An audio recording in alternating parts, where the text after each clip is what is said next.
സനാതനധർമ്മം വീണ്ടും ചർച്ചാ വിഷയമാകുന്നു, അല്ലെങ്കിൽ വിവാദ വിഷയമാകുന്നു.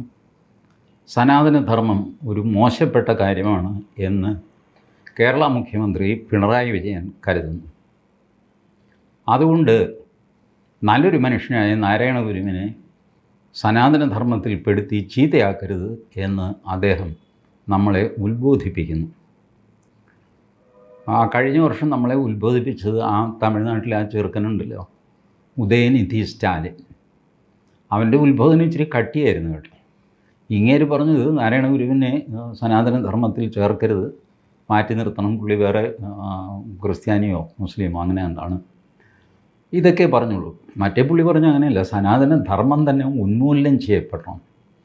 ഡെങ്കു, കൊറോണ ഇതുപോലെയൊക്കെ ഇതിനെ കംപ്ലീറ്റ് അങ്ങ് ഉന്മൂലനം ചെയ്യുമല്ലോ, സൂര്യയൊക്കെ ഉന്മൂലനം ചെയ്യും. ഇതുപോലെ സനാതനധർമ്മത്തെ ഇല്ലാതാക്കണം എന്ന് പറഞ്ഞവനാണ് ആ ചെറുക്കൻ. അപ്പോൾ അത്രയധികം കേരള മുഖ്യമന്ത്രി പോയിട്ടില്ല എന്നുള്ളതിൽ നമ്മൾ അദ്ദേഹത്തോട് നന്ദിയുള്ളവരായിരിക്കണം. ഇതൊക്കെ പറയാൻ കാര്യം എന്താ? പറയാൻ കാര്യം ഞാൻ പച്ചയ്ക്ക് പറയും, ഇത് രാഷ്ട്രീയമാണ്, വേറെ ഒന്നുമല്ല. പിണറായി വിജയന് സനാതനധർമ്മം ചുക്കാണോ ചുണ്ണാമ്പാണോ എന്ന് അറിഞ്ഞുകൂടാ. അങ്ങേർക്ക് അറിഞ്ഞുകൂടാ എന്നുള്ളത് നമുക്കും അറിയാം, അങ്ങേർക്കും അറിയാം. എഴുതി തയ്യാറാക്കിയൊരു പ്രസംഗം, അത് ആരെങ്കിലും പുള്ളിയുടെ പ്രസംഗ ആൾക്കാരുണ്ട്, ജോൺ ബ്രിട്ടാസ്, പ്രഭാവർമ്മ, സുനിൽ പീളയുടെ ആരെങ്കിലും ആയിരിക്കും ഇതൊക്കെ എഴുതി കൊടുക്കുന്നത്. പുള്ളി അതങ്ങ് വായിക്കുന്നു. അതിനകത്തൊരു രാഷ്ട്രീയം പുള്ളിയുടെ ഉണ്ടാവും.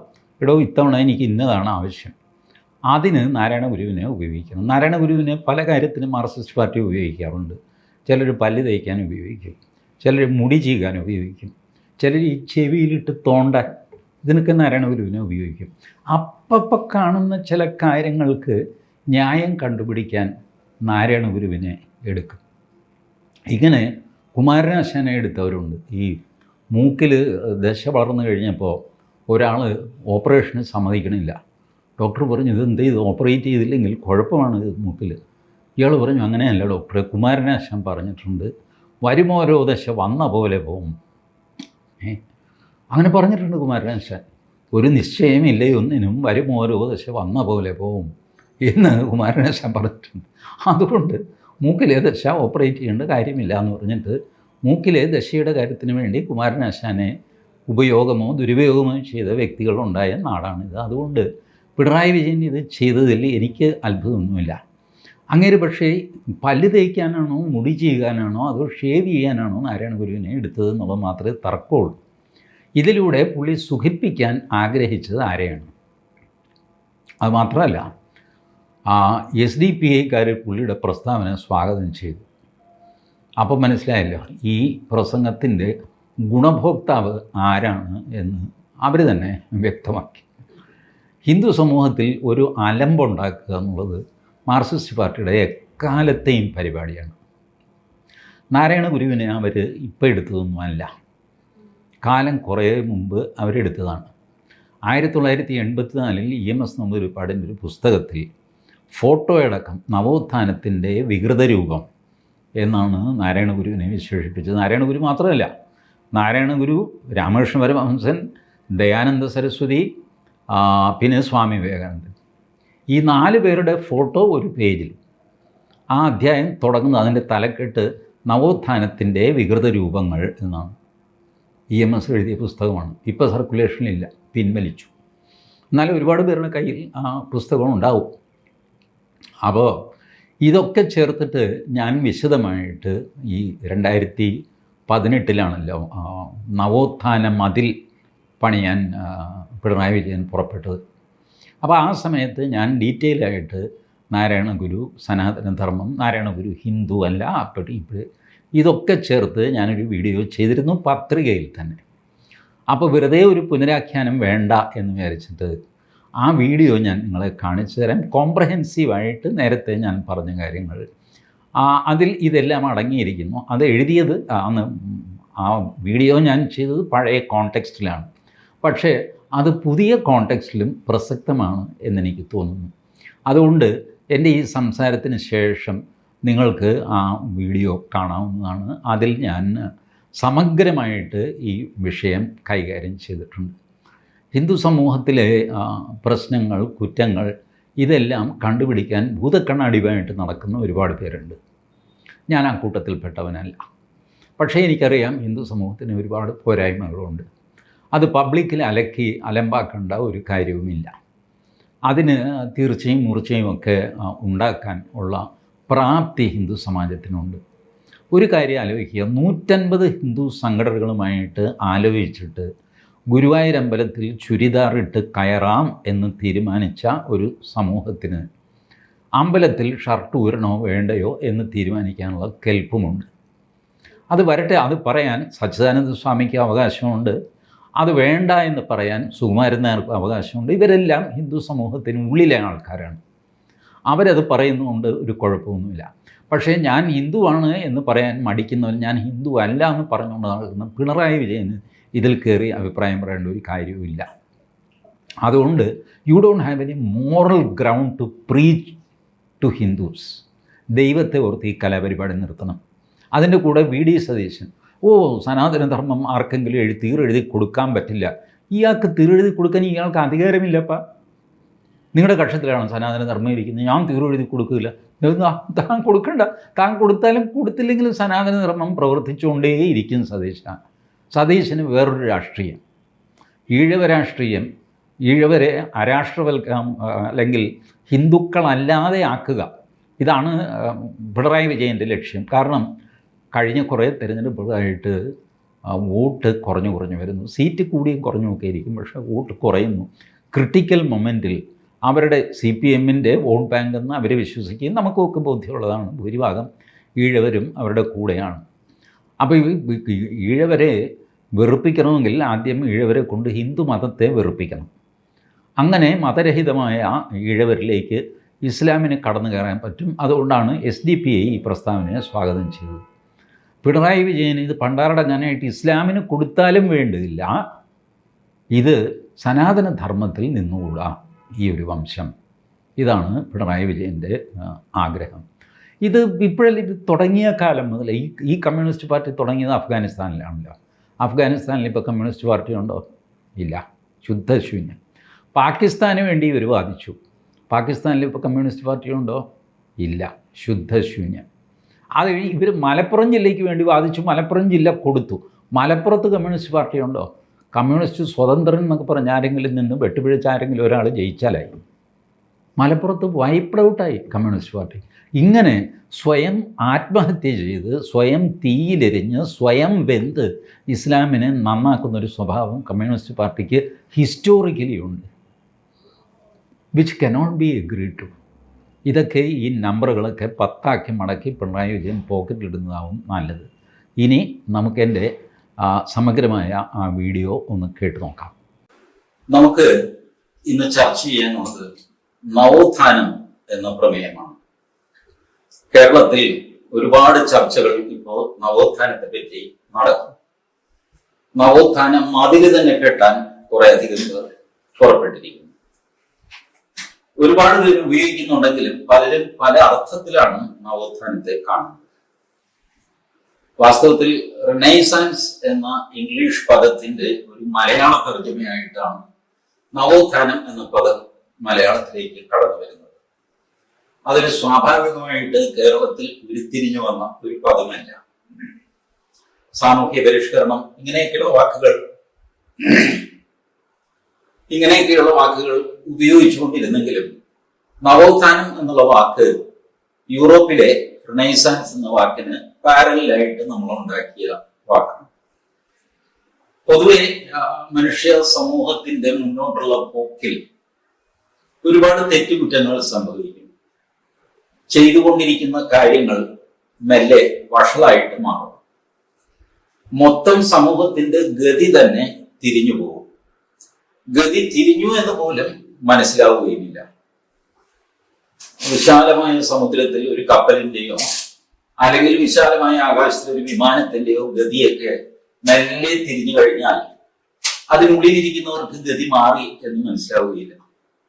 തെക്കോട്ട് പോകുന്ന വിമാനം വളരെ പതുക്കെ വടക്കോട്ടാക്കാൻ ഒരു പൈലറ്റിന്റെ മനഃപൂർവ്വമോ അറിയാതെയോ ഉള്ള ശ്രമത്തിന് സാധിക്കും. ആർക്കും അറിയാൻ പറ്റില്ല. അങ്ങനെ സമൂഹം പുറകോട്ട് സഞ്ചരിക്കാൻ തുടങ്ങും. അബദ്ധങ്ങൾ പിണയാൻ തുടങ്ങും. അതാണ് ശരിയെന്ന് വിശ്വസിക്കാൻ തുടങ്ങി. സമൂഹത്തിൽ ക്രാന്തദർശികളായ, ഭാരതത്തിലാണെങ്കിൽ ഋഷിമാരുടെ ജോലിയായിരുന്നു ഇതെല്ലാം, അല്ലെങ്കിൽ ഋഷി തുല്യന്മാരായ ആൾക്കാർ. അതിന് താഴെ ഗൃഹസ്ഥന്മാരോ സാധാരണ സാമൂഹ്യ പ്രവർത്തകരോ അവരുടെ വലിയൊരു തര ഈ ഋഷിയുടെ പിന്നാലെ ഉണ്ടാകും. അവരാണ് ഈ ദിശാമാറ്റം മനസ്സിലാക്കുകയും ഇത് നേരെയാക്കുകയും ചെയ്യുന്നവർ. ഇത് ഒരു പ്രത്യേക ഇവന്റ് അല്ല, ഒരു പ്രത്യേക സംഭവമല്ല. ഇത് നിരന്തരമായിട്ട് നിസ്തന്ത്രമായിട്ട് നടക്കേണ്ട ഒരു പ്രവർത്തനമാണ്. അത് എല്ലാ രാജ്യങ്ങളിലും നടന്നു, ഭാരതത്തിലും നടന്നു. ഭാരതത്തിന്റെ ഒരു പ്രത്യേകത മറ്റ് രാജ്യങ്ങളിൽ ഉണ്ടായതുപോലെ സംഘർഷങ്ങൾ ഇവിടെ ഉണ്ടായില്ല. മാറ്റത്തിന്റെ സമയത്ത് എപ്പോഴും സംഘർഷമുണ്ടാകും. മാറ്റത്തെ ചെറുക്കും ആൾക്കാർ. സ്റ്റാറ്റസ് കോയിൽ സുഖിക്കുന്നവരാണ് പൊതുവെ ജനങ്ങളുടെ ഒരു സ്വഭാവം. അങ്ങനെയാണ്, ഇങ്ങനെയൊക്കെ മതി, ഇത്രയൊക്കെ മതി, വെറുതെ ശല്യം ചെയ്യാതെ, ഈ ഒരു തോന്നൽ. അപ്പോ അതിന് ശക്തമായ എതിർപ്പുണ്ടാകും. ഈ എതിർപ്പുകളെ ഇല്ലാതെയാക്കിക്കൊണ്ട് മുന്നോട്ട് പോകുന്ന ഒരു സ്വഭാവമായിരുന്നു ഭാരതത്തിലെ നവോത്ഥാന ചരിത്രത്തിനുണ്ടായിരുന്നു. അത് ഗുജറാത്തിലെ നരസിംഹേത്ത മുതൽ കേരളത്തിലെ നാരായണ ഗുരു വരെ. ഇത് കൂടാതെ നവോത്ഥാനം എന്ന് നമ്മൾ തെറ്റിദ്ധരിക്കുന്ന ഒരു സാധനമുണ്ടാകും. അതിന് ഇംഗ്ലീഷിൽ റിവൈവലിസം എന്ന് പറയും. പഴയതിനെ തിരിച്ചു കൊണ്ടുവരിക, ഇതാണ് റിവൈവലിസം. റിവൈവൽ, മരിച്ചുപോയി, അതിനെ എണീപ്പിക്കുക. ഇതിനെയും പലരും നവോത്ഥാനം എന്ന് തെറ്റിദ്ധരിക്കാറുണ്ട്. നവോത്ഥാനവും ഒരുപക്ഷെ പുനരുത്ഥാനവും ഇത് തമ്മിൽ, റിനൈസൻസും റിവൈവലിസവും തമ്മിലൊരു വ്യത്യാസമുണ്ട്. പലപ്പോഴും ആ വ്യത്യാസം നമുക്ക് മനസ്സിലാക്കാൻ ബുദ്ധിമുട്ടായിരിക്കും, പക്ഷെ ആ വ്യത്യാസം ഉണ്ട് എന്നുള്ളത് സത്യമാണ്. അപ്പോൾ പഴയതിനെ തിരിച്ചു കൊണ്ടുവരിക എന്നുള്ളത് നവോത്ഥാനമായിരിക്കണം എന്ന് വാശി പിടിക്കരുത്. പുരാണം ഇത്യേവൻ അസാധു സർവം എന്ന് പറയുന്നില്ല. പഴയതാണ് അതുകൊണ്ട് നല്ലതാണ് എന്ന് വിചാരിക്കാൻ പാടില്ല. പുതിയതാണ് അതുകൊണ്ട് അത് നല്ലതാണ് എന്നും വിചാരിച്ചുകൂടാ. നല്ലതാണോ ചീത്തയാണോ എന്ന് തീരുമാനിക്കുന്നത് പഴയതാണോ പുതിയതാണോ എന്നുള്ളതിന്റെ അടിസ്ഥാനത്തിലല്ല. അങ്ങനെ ആകാനും പാടില്ല. അപ്പോ റിനൈസൻസ്, റിവൈവലിസം, ഇത് തമ്മിലുള്ള വ്യത്യാസം നമ്മളുടെ മനസ്സിൽ ഉണ്ടാകും. പഴയ മാമൂലുകൾ, ആചാരങ്ങൾ ഇത് തിരിച്ചു കൊണ്ടുവരണം. ഇത് പലരും ബാധിക്കാറുണ്ട്. അതായിരുന്നു നല്ലത്, അതൊരു വലിയ മഹാകാലഘട്ടമായിരുന്നു, എന്തൊരു സുഖമായിരുന്നു, എന്തൊരു രസമായിരുന്നു, ഇങ്ങനെയൊക്കെ ചിന്തിക്കുന്നു. അവർ പറയുന്നതിൽ ഭാഗികമായ സത്യം കാണും. അതുകൊണ്ടാണ് പഴയതിനെ നമ്മൾ തള്ളിക്കളയരുത്. അത് നല്ലതാണെങ്കിൽ അതിനെ കൂടെ കൊണ്ടു നടക്കുക തന്നെ വേണം. പക്ഷെ പഴയതാണ് എന്നുള്ളത് കൊണ്ട് മാത്രം അതിനെ നല്ലതാണ് എന്ന് വിളിക്കുക. ഇതായിരുന്നു നമ്മളുടെ ആചരണത്തിന്റെ ഒരു ഭാഗം. ഇത് ഭാരതത്തിന്റെ ഒരു പ്രത്യേകത, സംഘർഷങ്ങളില്ലാതെ കാര്യങ്ങൾ നടത്തിക്കൊണ്ടു പോവുക എന്നുള്ളതാണ്. ഇതിന്റെ മഹത്തായ ഒരു ഉദാഹരണം ആരാണെന്ന് ചോദിച്ചാൽ നാരായണ ഗുരുവാണ്. നാരായണ ഗുരുവിനെ ആരും എതിർത്തിരുന്നില്ല എന്നുള്ളതാണ് വാസ്തവം. നാരായണ ഗുരുവിനെ പറ്റി മുനി നാരായണ പ്രസാദ് വിവരിക്കുന്നത് എതിരറിയാതെ എതിർത്ത ജീവിതം എന്നാണ്. നാരായണ ഗുരു ഒരുപാട് പേരെ, ഒരുപാട് കാര്യങ്ങളെ എതിർത്തു, ഒരുപാട് ആളുകളെ എതിർത്തു. പക്ഷെ ഗുരുവിനെ ആരും എതിർത്തില്ല. പലരുടെയും ധാരണ ഗുരു വല്ലാത്ത എതിർപ്പുകൾ നേരിട്ടു. അങ്ങനെയൊന്നുമല്ല. നാരായണ ഗുരു കേരളത്തിൽ സർവസമ്മതനായിരുന്നു. പലരുടെയും ധാരണ ഈഴവർ മാത്രമാണ് നാരായണ ഗുരുവിന്റെ പിന്നിൽ കൂടിയത്, ബാക്കിയുള്ളവരൊക്കെ മാറി നോക്കുകയായിരുന്നു. അങ്ങനെയല്ല. ഞാൻ തന്നെ എന്റെ പൂർവികരുടെ അനുഭവത്തിലുള്ള കഥയല്ല നടന്ന കാര്യം. നാരായണ ഗുരു ചേർത്തല ദേവീക്ഷേത്രത്തിൽ വരുന്നു.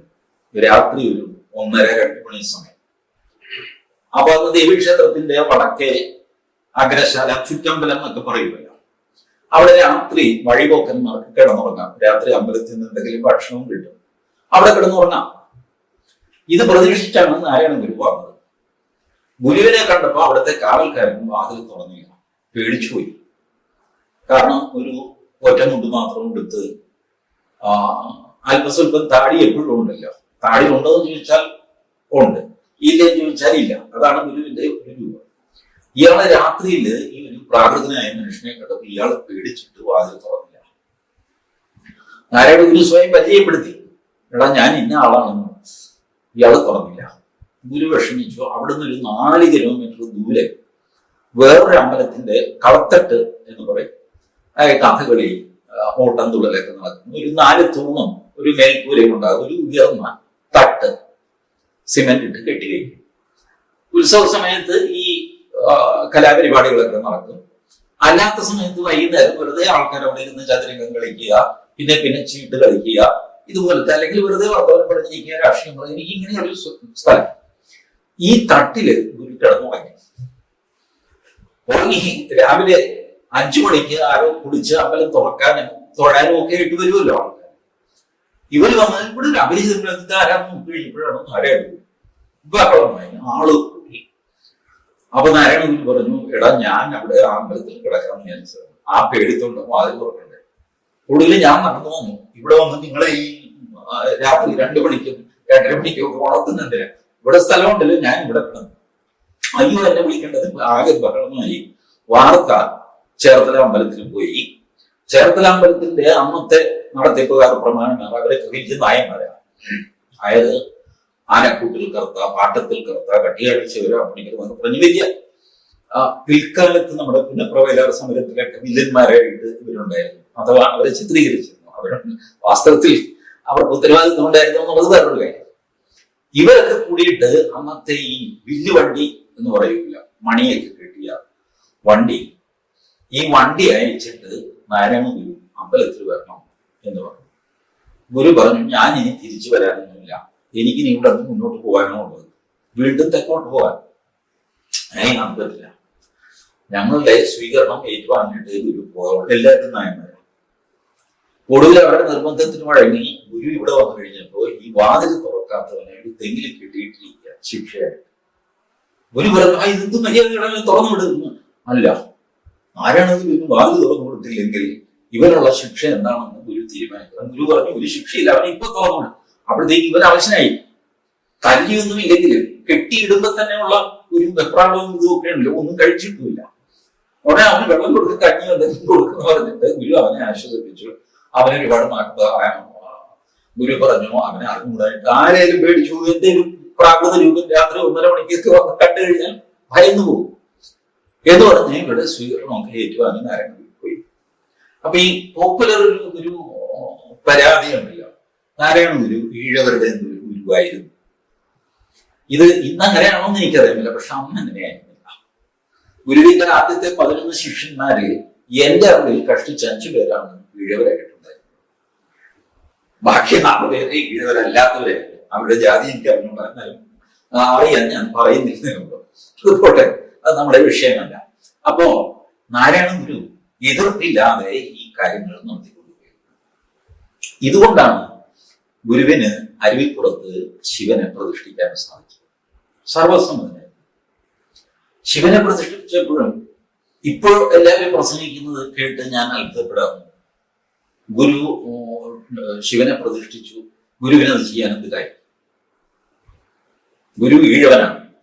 ഈഴവന് അമ്പലം പ്രതിഷ്ഠിക്കാൻ, ശിവനെ പ്രതിഷ്ഠിക്കാൻ അധികാരമില്ല എന്ന് പറഞ്ഞിട്ട് ഈ സോക്കോൾഡ് സവർണരില്ല ഇളകി വന്നു. ഗുരു പുറത്തേക്ക് ഇറങ്ങി നിന്നിട്ട് പറഞ്ഞു, പോടാ, ഞാൻ ഈഴവ ശിവനെയാണ് പ്രതിഷ്ഠിച്ചത്. അതോടെ ഇവിടെ നാട്ടിറങ്ങിപ്പോയി. ഇങ്ങനെയൊക്കെയുള്ള കഥ. ഇങ്ങനെ ഒന്നും നടന്നിട്ടില്ല. വാസ്തവത്തിൽ ഇങ്ങനെ നടന്നിട്ടില്ല. ഗുരു അരിപ്പുറം പ്രതിഷ്ഠ നടത്തി അതിന് വലിയ പ്രചാരം സിദ്ധിച്ചു. അപ്പൊ അന്ന് നെയ്യാറ്റിൻകര മജിസ്ട്രേറ്റ് ഒരു പത്മനാഭൻ തമ്പി, അയാളുടെ കൂടെ ഒരു കുട്ടപിള്ള, പിന്നെ ഒരു വിഷ്ണു പോയിട്ട്, ഇവര് ഇത് കാണാനായിട്ട് വരും. ഗുരുവിനെയും കാണും. അപ്പൊ ഇവർക്ക് ഇതിന്റെ ലോജിക്ക് മനസ്സിലായിട്ടില്ല. ആത്മാർത്ഥമായിട്ട് അവർ വിചാരിക്കുന്നു നാരായണ ഗുരുവാണ്, അസാമാന്യ പണ്ഡിതനാണ്, അവധൂതനാണ്, ഒക്കെ ഞങ്ങളെ സമ്മതിക്കുന്നു.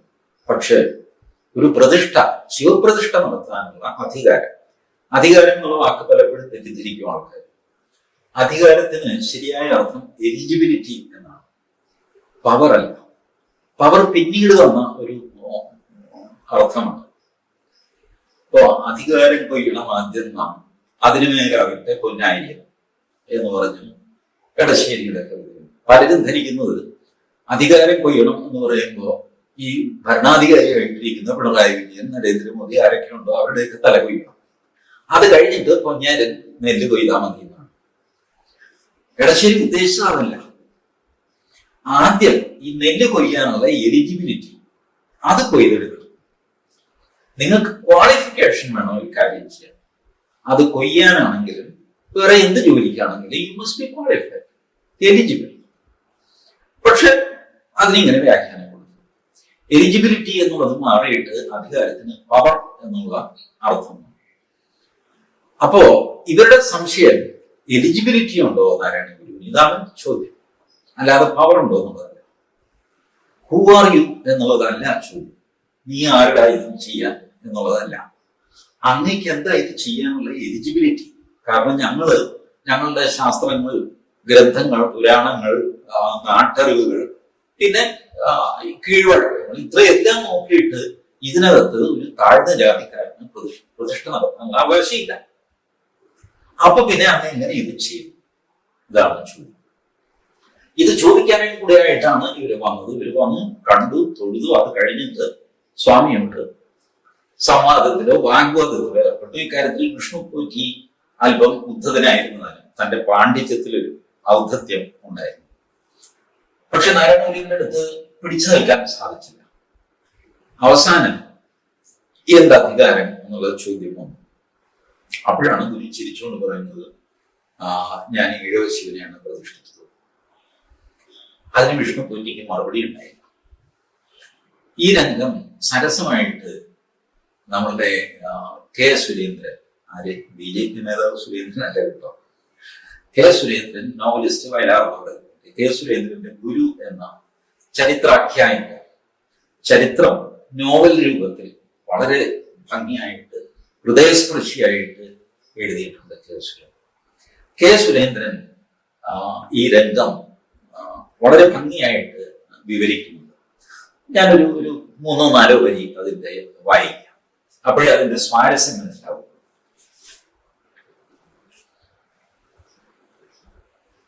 അക്ഷമനായിരുന്ന മൂത്തപിള്ള ഇടയ്ക്ക് വീണു എന്ന് വെച്ചാൽ ആചാരത്തിനും കീഴ്നടപ്പിനും വിരുദ്ധമായ അധികാരം ഉണ്ടായി വരുമോ? സ്വാമി ചോദിച്ചു, എന്ത് അധികാരം? അധികാരം തന്നെ. വെറും ഒരു ഈഴവനായി നിങ്ങൾക്ക് ക്ഷേത്രപ്രതിഷ്ഠയ്ക്ക് എന്ത് അധികാരം? ഇത് മൂത്തപിള്ള ചോദിക്കുന്നു. അപ്പൊ വിഷ്ണു പോറ്റിക്ക് ശക്തി കിട്ടി. അതെ, എന്തധികാരം? ബ്രാഹ്മണരാ, തന്ത്രിമാരാ പ്രതിഷ്ഠ നടത്തുക. ഈഴവന് പ്രതിഷ്ഠിക്കാമെന്ന വല്ല വൈദിക വിധിയുമുണ്ടോ? പെട്ടെന്നായിരുന്നു ഗുരുസ്വാമിയുടെ പ്രതികരണം. ഓഹോ, എങ്കിൽ നാം പ്രതിഷ്ഠിച്ചത് ഒരു ഈഴവ ശിവനെയാണ്. അപ്പോ ഒരു മിന്നലേറ്റ പോലെ സന്ദർശകർ ധരിച്ചിരുന്നു. വിഷ്ണു പോറ്റിക്ക് എന്തെല്ലാമോ പറയണമെന്നുണ്ട്. പറഞ്ഞാൽ ഏൽക്കുമോ? ഇയാൾ സാമാന്യക്കാരനല്ല. എന്ത് തന്നെ ഇനി പറയില്ല. വേണ്ട. വിഷ്ണു പോറ്റി കീഴടങ്ങി. നാരായണഗുരു ഇനി എന്ത് പറയും? അടുത്ത സ്റ്റെപ്പ് എന്തായിരിക്കും? അതോടെ എന്റെ സകലവിധ ഗ്ലാമറും പോകും. ഇപ്പൊ തന്നെ ആകെ കൂടെ കുഴപ്പത്തിലായി. അങ്ങനെ വിഷ്ണു പോറ്റി അവസാനിക്കണം. എന്നിട്ട് തമ്പി അദ്ദേഹം ആദരവോടെ പറയുന്നു, ഗുരുസ്വാമി അങ്ങ് ധാരാളം പദ്യങ്ങൾ എഴുതാറുണ്ടെന്ന് കേട്ടു. ജാതിയെ കുറിച്ച് എഴുതിയിട്ടുണ്ട്. മനുഷ്യനാണ്, മനുഷ്യത്വം, അതിന്റെ യഥാർത്ഥ വ്യാഖ്യാനം ചോദിച്ച് ഈ സംവാദത്തിന് മുന്നോട്ട് പോവുകയാണ്. അതുകൊണ്ട് ഈ പ്രചരിപ്പിക്കപ്പെട്ട പോലെ ഒരു എതിർപ്പോ ബഹളമോ വാളെടുത്തുള്ള ആക്രമണമോ ഒന്നും ഗുരുവിന്റെ നേർക്ക് ആരും നടത്തിയിട്ടില്ല. അതുകൊണ്ടാണ് മുനിനാരായണ പ്രസാദ് ഗുരുവിനെ പറ്റി എഴുതിയ പുസ്തകത്തിന് എഴുതിയ അവതാരികയുടെ തലക്കെട്ടായിട്ട് എതിരറിയാതെ എതിർത്ത ജീവിതം. ഗുരുവിടെ മൂത്തപിള്ളയെ, നെയ്യാറ്റിൻകര മജിസ്ട്രേറ്റിനെ, ബുദ്ധത്തിനും പണ്ഡിതനുമായ വിഷ്ണു പോറ്റിയെ ഒക്കെയാണ് എതിർക്കുന്നത്. പക്ഷെ അവർക്ക് പോലും മനസ്സിലാകുന്നില്ല അവർ എതിർക്കപ്പെടുകയാണ്. അവർക്ക് മനസ്സിലാകുന്നില്ല അവര് കീഴടങ്ങുകയാണ്. ഇതായിരുന്നു ഗുരുവിന്റെ നവോത്ഥാന പ്രക്രിയയുടെ ഒരു പ്രകൃതം. ഇതായിരുന്നു. ആരുമായിട്ട് മഴക്കില്ല. ശ്രദ്ധിച്ചിട്ടുണ്ടോ? നമ്മുടെ ഈ മലബാർ ലഹള, മാപ്പിള ലഹള നടക്കുമ്പോ അന്ന് നാരായണഗുരു ജീവനോടെ ഉണ്ട്. 1921 സംഭവം. 1928 നാരായണഗുരു സമാധിയാകുന്നത്. പക്ഷേ നാരായണഗുരു ആ ഡിസ്പ്യൂട്ടിൽ ഒരു അക്ഷരം വേണ്ടിയില്ല, ഒന്നും വേണ്ടിയില്ല. വേണ്ടിയത് കുമാരനാശാൻ. ഇത് നോക്കിക്കഴിഞ്ഞാൽ നമുക്ക് മനസ്സിലാകും. കണ്ടൻഷ്യസ് ഇഷ്യൂസ് വളരെ സ്ട്രോങ് ആയിട്ട് രണ്ട് പൊസിഷൻ എടുത്ത് ആൾക്കാർ നിൽക്കുമ്പോൾ ഗുരു ശിഷ്യന്മാരെ കൊണ്ട് സംസാരിക്കുമ്പോൾ ഗുരു സംസാരിക്കില്ല. അതുകൊണ്ട് കുമാരനാശാൻ ദുരവസ്ഥയിൽ എഴുതി, ക്രൂര മുഹമ്മദ് ചിന്തിയ ഹൈന്ദവ ചോരയാൽ ചുവപ്പഴും ഏറെ നാട്ടിൽ. ഇത്രയും ശക്തമായ ഒരു ആക്രമണം വേറെ ആരുടെയും ഉണ്ടായിട്ടില്ല. കുമാരനാശാനെ പോലെ ഇത്രയധികം ഈ ലഹളക്കാരെ ആക്രമിച്ചൊരു മനുഷ്യൻ, ഒരു കവി, ഒരു സാഹിത്യകാരൻ വേറെ ആരുമില്ല. നാരായണ ഗുരുവിന് വേണ്ടിയില്ല. വൈക്കം സത്യാഗ്രഹം നടത്തുമ്പോൾ നാരായണ ഗുരുവിന്റെ അരമശിഷ്യന്മാരായ ടി കെ മാധവനും ഒക്കെ അവിടെ ഉണ്ട്. നാരായണ ഗുരു അവിടെ പോയിട്ടില്ല. മഹാത്മാഗാന്ധി നാരായണ ഗുരുവിനെ പോയി കണ്ടിട്ട് ചോദിക്കുന്നു, സത്യാഗ്രഹം ശരിയായ രീതിയിലാണോ പോകുന്നത് എന്ന് ചോദിക്കുന്നു. ശരിയായ രീതിയിലാണ്, അതിലെന്തെങ്കിലും മാറ്റം വരുത്തണോ വേണ്ടെന്ന് പറയുന്നു. പക്ഷെ ഗുരു അവിടെ പോകുന്നില്ല. ഗുരു ഒരു വഴക്കിനും പോയിട്ടില്ല. പക്ഷെ എല്ലാരെയും ഗുരു അനാവശ്യം എന്ന് കണ്ട് എല്ലാത്തിനെയും ഗുരു എതിർക്കുന്നു. ഇതായിരുന്നു ഗുരുവിന്റെ പ്രത്യേകത. ഈ എതിർക്കാതെ കാര്യങ്ങൾ മുന്നോട്ട് കൊണ്ടുപോകാനുള്ള ഒരു സാമർഥ്യം, ഒരു ശക്തി, ഇത് ഗുരുവിന് ലഭിച്ചത് തൻ്റെ ആധ്യാത്മിക അനുഭൂതിയിൽ നിന്നാണ്. നമുക്കൊന്നും അതില്ലാത്തതും ഒരു പ്രശ്നമാണ്. നമ്മൾ പറഞ്ഞു കഴിഞ്ഞാൽ വാക്കും അർത്ഥവും ഒരുപോലെ നിൽക്കുന്നില്ല. കാളിദാസൻ രഘുവംശത്തിന്റെ തുടക്കത്തിൽ പ്രാർത്ഥിക്കുന്നുണ്ടല്ലോ, വാഗർത്ഥാവികസംതൃപ്തവും വാഗർത്ഥ പ്രതിപത്തയെ ജഗതപിതരവും വന്ദേ പാർവതി പരമേശ്വരൻ. വാക്കും അർത്ഥവും പാർവതിയും പരമേശ്വരനും പോലെ ചേർന്നിരിക്കണേ എന്ന് പ്രാർത്ഥിക്കുന്നു ആര്? കാളിദാസൻ. കാളിദാസൻ തന്നെ പ്രാർത്ഥനയിൽ നിൽക്കുകയാണെങ്കിൽ നമ്മുടെയൊക്കെ കാര്യം പറയാനുണ്ട്. നമ്മൾ ഓരോന്ന് പറഞ്ഞു കഴിയുമ്പോൾ വഴക്കാകുന്നു. ഉടനെ നമ്മൾ പറയുന്നു, അല്ല ഞാൻ അങ്ങനെയല്ല ഉദ്ദേശിച്ചത്, അല്ലല്ല നിങ്ങൾ അങ്ങനെ തന്നെയാണ് പറഞ്ഞത്, അല്ല പറഞ്ഞെങ്കിൽ ഞാൻ അങ്ങനെ ഉദ്ദേശിച്ചില്ല എന്നൊക്കെ പറഞ്ഞ് തർക്കിക്കേണ്ടി വരുന്നത് നമുക്ക് ഈ ഒരു വാക്കും അർത്ഥവും തമ്മിൽ ചേർന്ന് നിൽക്കുന്നില്ല. പാർവതിയും പരമേശ്വരനും തമ്മിൽ പോട്ടെ, പാർവതിയും തങ്കപ്പനും തമ്മിലുള്ള ഒരു ബന്ധമെങ്കിലും വേണ്ടേ? അതുപോലെ പലപ്പോഴും ഇല്ല. അപ്പൊ ഇല്ലാത്ത കുഴപ്പത്തിൽ നമ്മൾ ചാടുന്നു. ഇതൊന്നും നാരായണ ഗുരുവിന് പ്രശ്നമായിരുന്നില്ല. അതുകൊണ്ട് അദ്ദേഹം തന്നെ ക്രിസ്ത്യാനിയാക്കാൻ വന്ന ഒരാള് വളരെ ഭംഗിയായിട്ട് നാരായണ ഗുരു അദ്ദേഹത്തെ നേരിടുന്നുണ്ട്.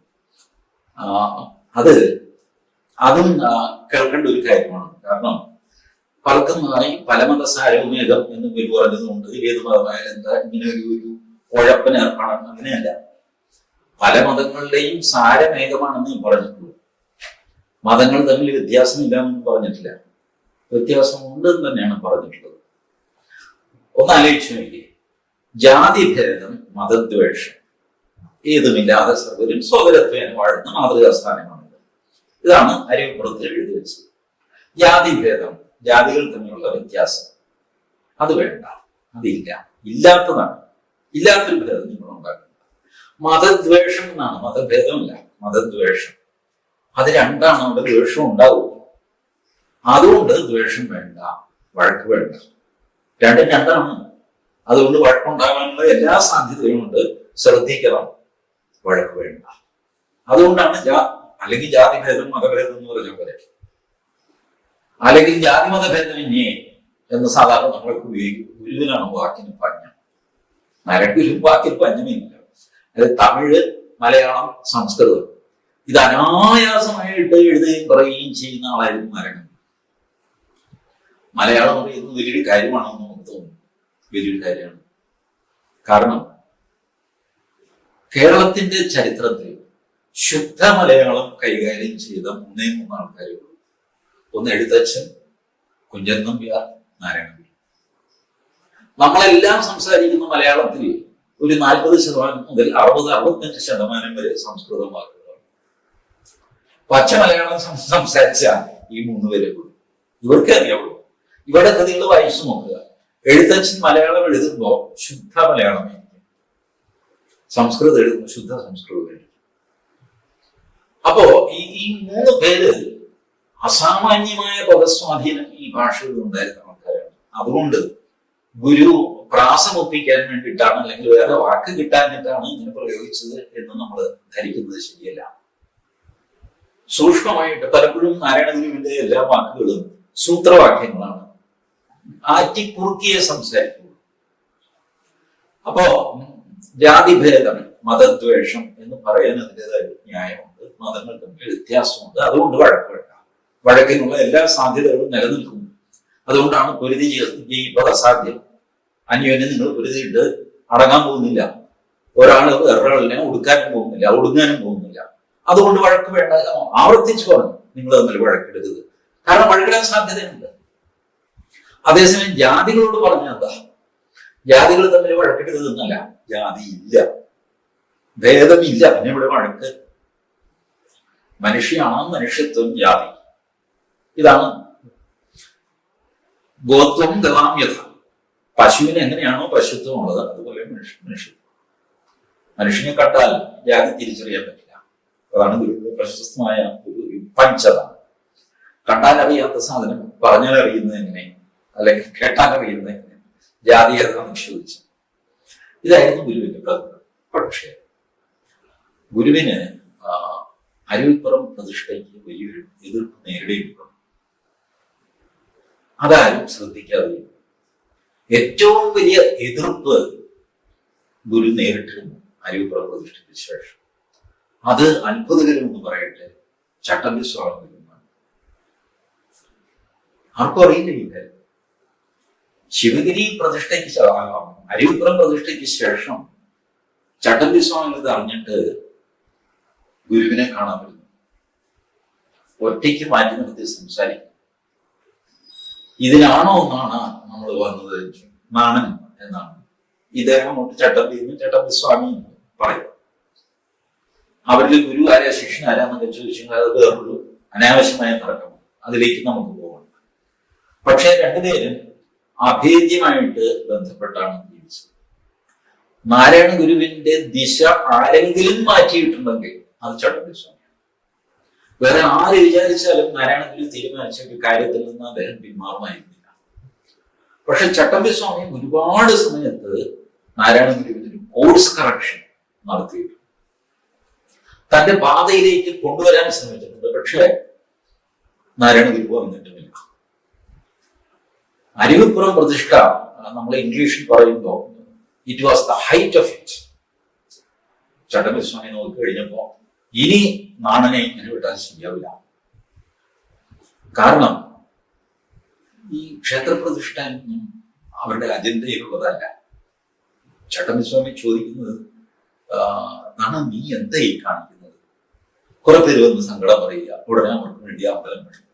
ഇതിനാണോ നമ്മൾ ഇവിടെ വന്നിരിക്കുന്നത്? നമ്മുടെ ജോലി ഇതാണ്. മാത്രമല്ല ഈ ഉദാഹരണം പറയുന്നു, വാൽമീകിയും വ്യാസനും എത്ര അമ്പലം പണിഞ്ഞിട്ടുണ്ട്. പക്ഷേ ഇന്നും ലോകത്ത് നിലനിൽക്കുന്ന സന്ദേശം ആരുടെയാണെന്നാണ്? വാൽമീകിയുടെയും വ്യാസന്റെയും അല്ലേ? അതോ അമ്പലം പണിഞ്ഞ ആൾക്കാരുടെയാണ്? സന്ദേശം നിലനിൽക്കുന്ന ആരുടെയാണ്? ഇത് നാരായണഗുരുവിനെ പിടിച്ചുലയ്ക്കുന്ന ചോദ്യമാണ്. നീ എന്താ ഈ കാണിക്കുന്നത്? നമ്മൾ ഇതിനു വേണ്ടിയിട്ടല്ല ഈ ലോകത്തിൽ വന്നിരിക്കുന്നത്. നമുക്ക് വേറൊരു ദൗത്യമാണുള്ളത്. അപ്പൊ നാരായണഗുരു ചോദിക്കുന്നു, ആദിശങ്കരൻ ഇത് ചെയ്തിട്ടില്ലേ? ചട്ടമ്പി സ്വാമിക്ക് ഇഷ്ടപ്പെട്ടില്ല. ശങ്കരന്റെ വഴിയിലാണോ പോകാൻ പോകുന്നത് എന്ന് ചോദിക്കുന്നു. നാരായണഗുരു വീണ്ടും അറച്ചു. കാരണം ശങ്കരന്റെ വഴി എന്ന് പറഞ്ഞാൽ വേറൊരു വലിയ തലമാണത്.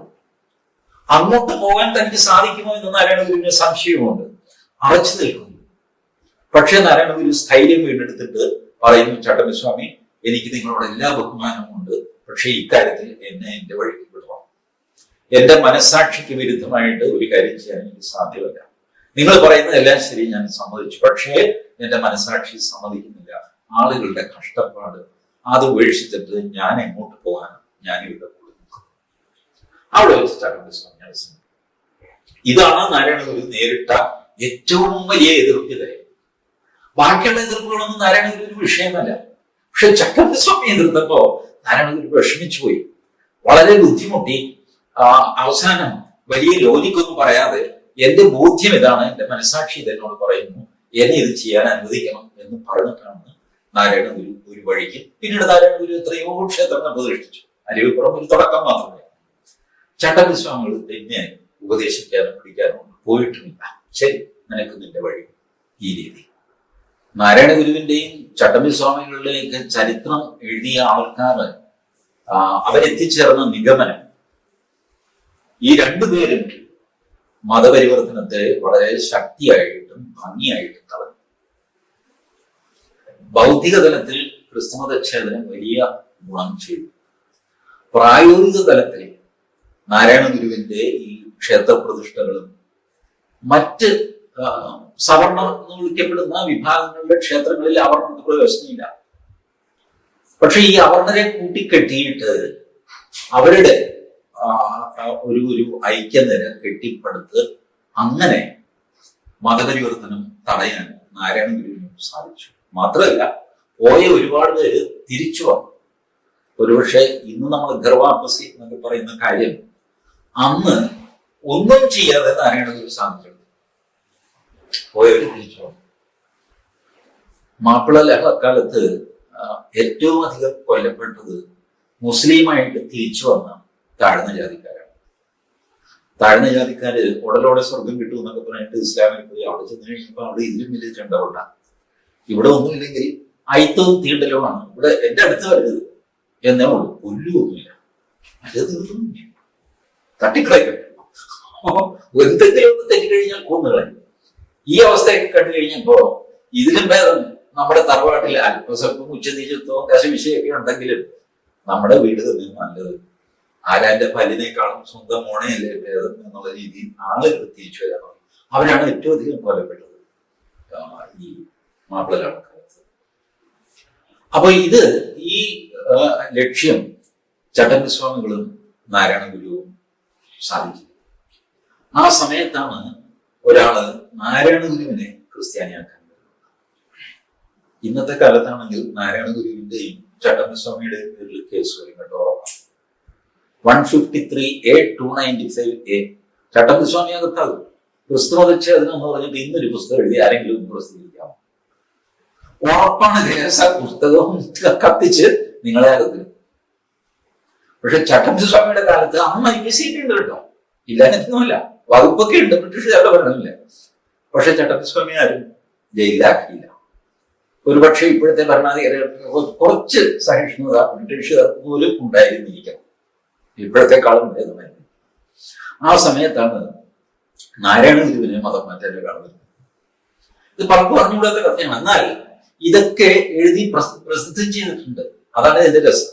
ഇപ്പോ PK ബാലകൃഷ്ണൻ സാരാണല്ലോ, PK ബാലകൃഷ്ണന്റെ നാരായണ ഗുരു എന്നുള്ള പുസ്തകമാണ്.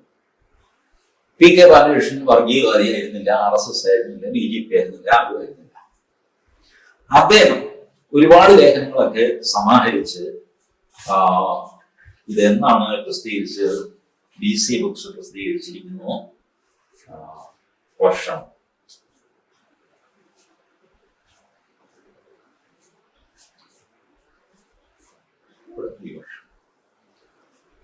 2008. വർഷം 2008. ആദ്യം പബ്ലിഷ് ചെയ്തത് 1954. പിന്നീട് എത്രയോ കാലത്തെ ഗ്യാപ്പിന് ശേഷം 2006 DC ബുക്സ് പ്രസിദ്ധീകരിക്കുന്നു. 2008 ഒരു 2 വർഷം കൊണ്ട് അടുത്ത പതിപ്പ് ആരംഭിച്ചു. ഈ പുസ്തകത്തിൽ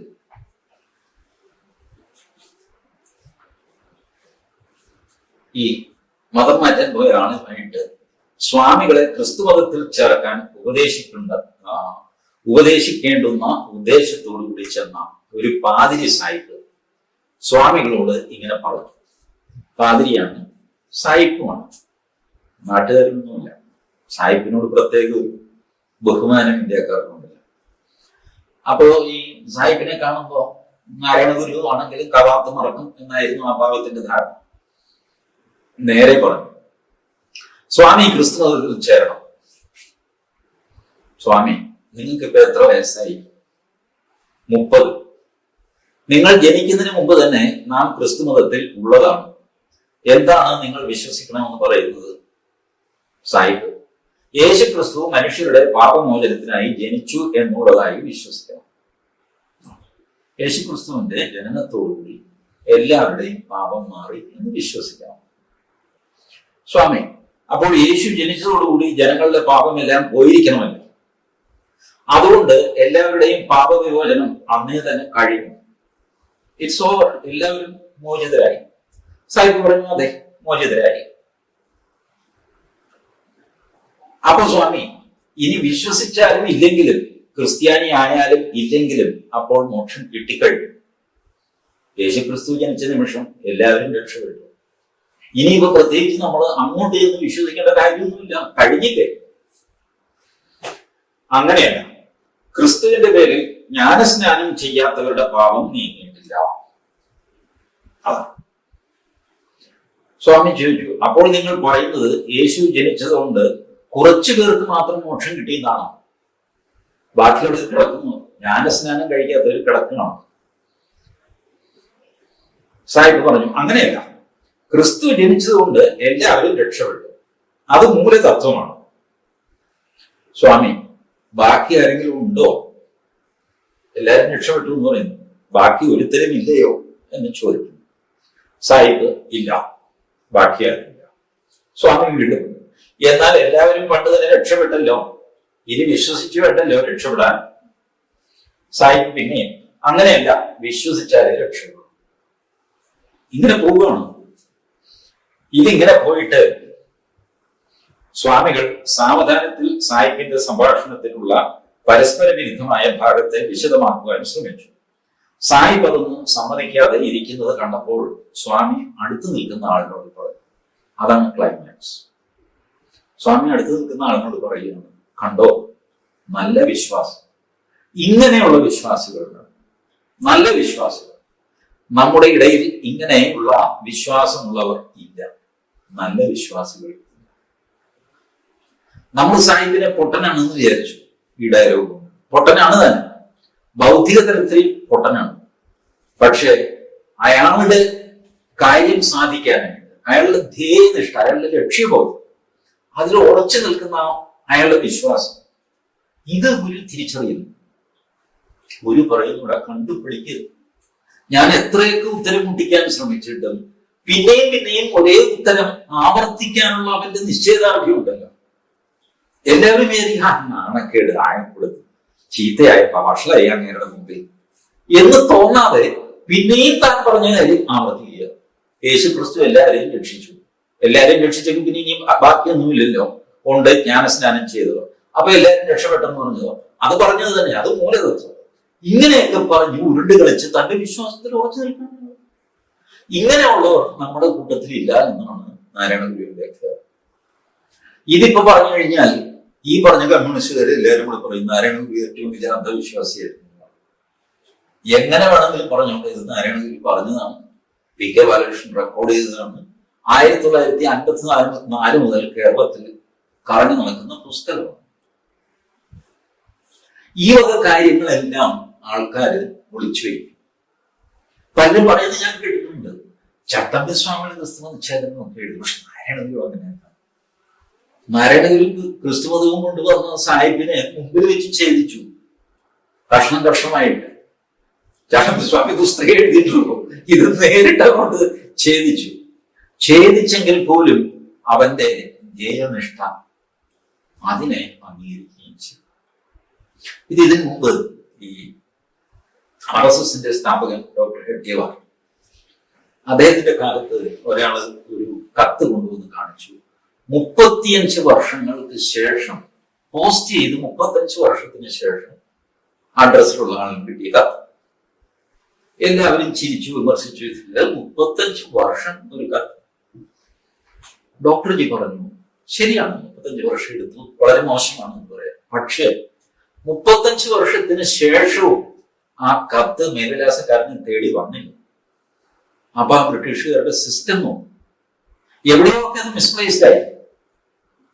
സാധാരണ നമ്മൾ വീട്ടിലൊരു സാധനം വെച്ചു കഴിഞ്ഞാൽ എവിടെയാണെന്ന് കാണില്ല, അത് ആ ജന്മമേ കാണില്ല, ആർക്കും അറിയില്ല. പക്ഷെ ഇത് 35 വർഷത്തിന് ശേഷം ഇത് തിരിച്ചു വന്നിരിക്കുന്നു.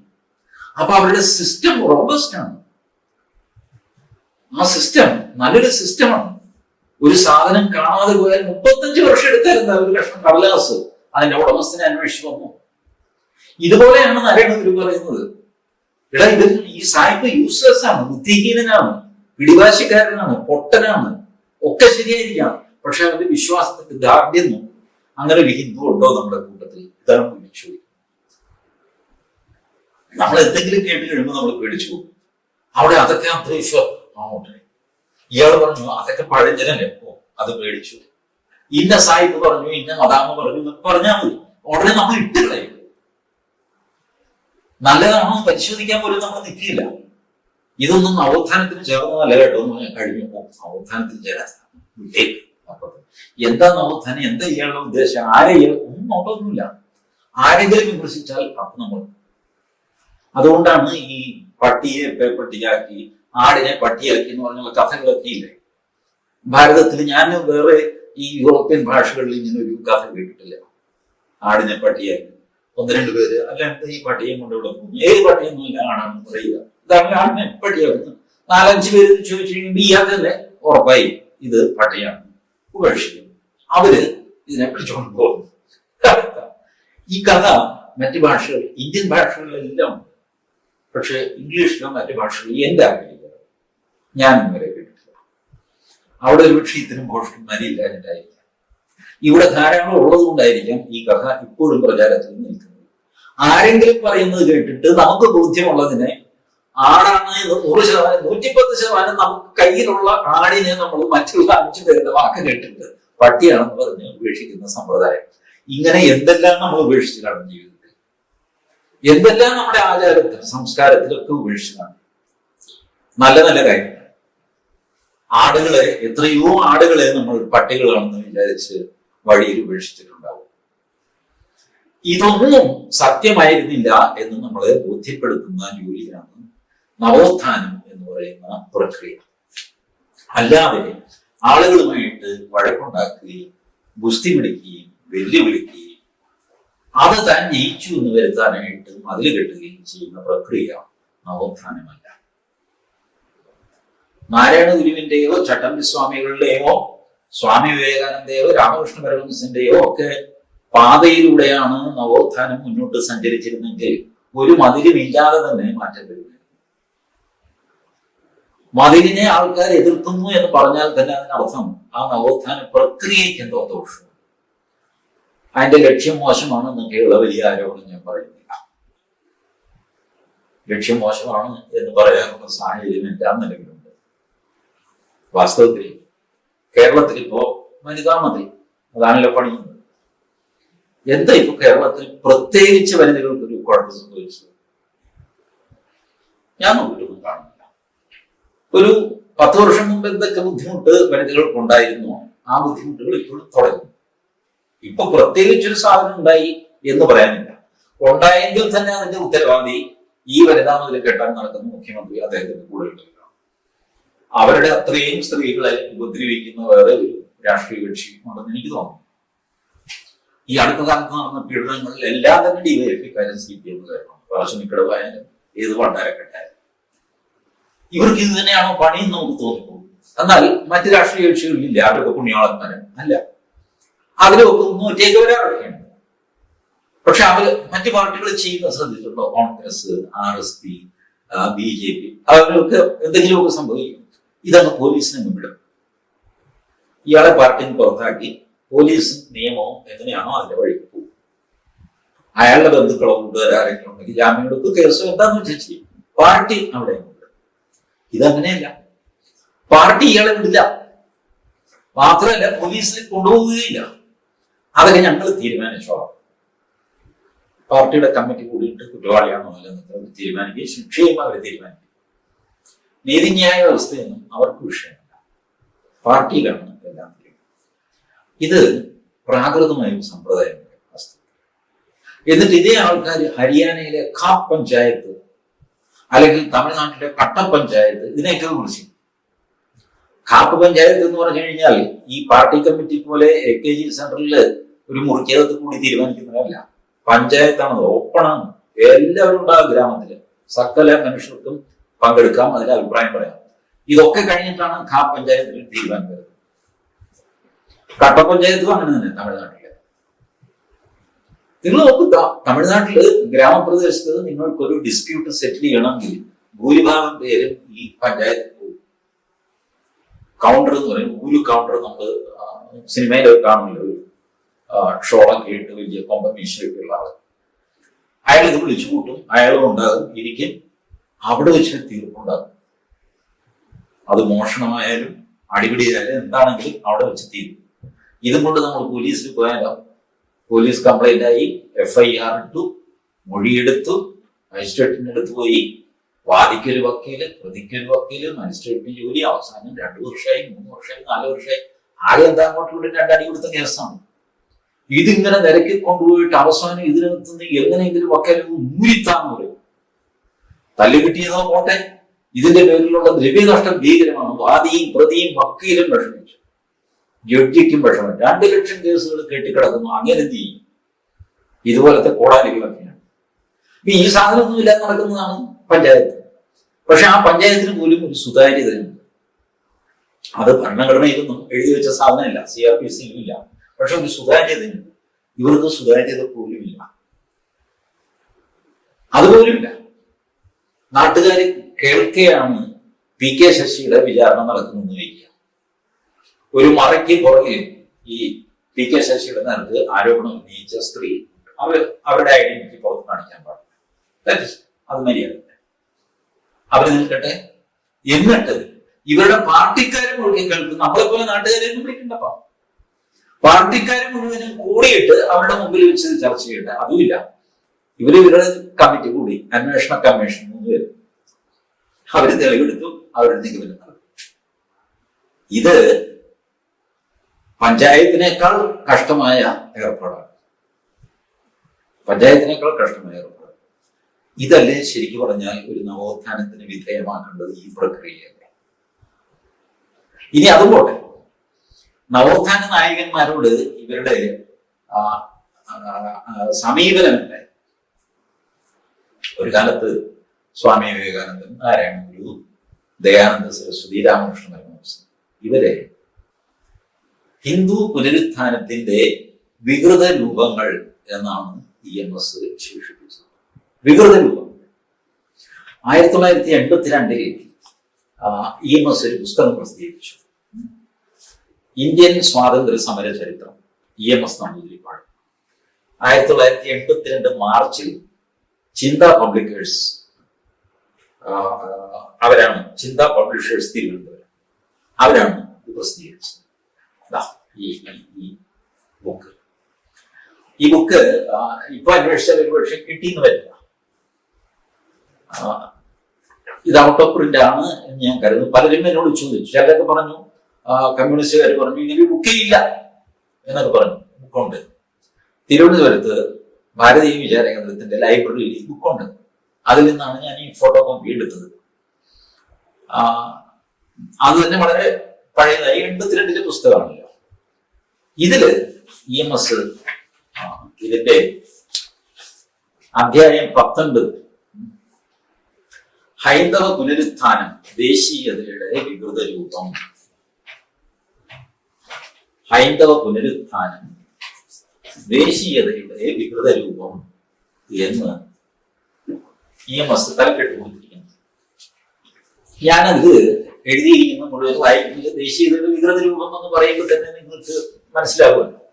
ദേശീയതയുടെ വികൃത രൂപമാണ്. ഈ വികൃത രൂപങ്ങളുടെ ഫോട്ടോ EMS തന്നെ ഈ ബുക്കിൽ കൊടുത്തിട്ടുണ്ട്.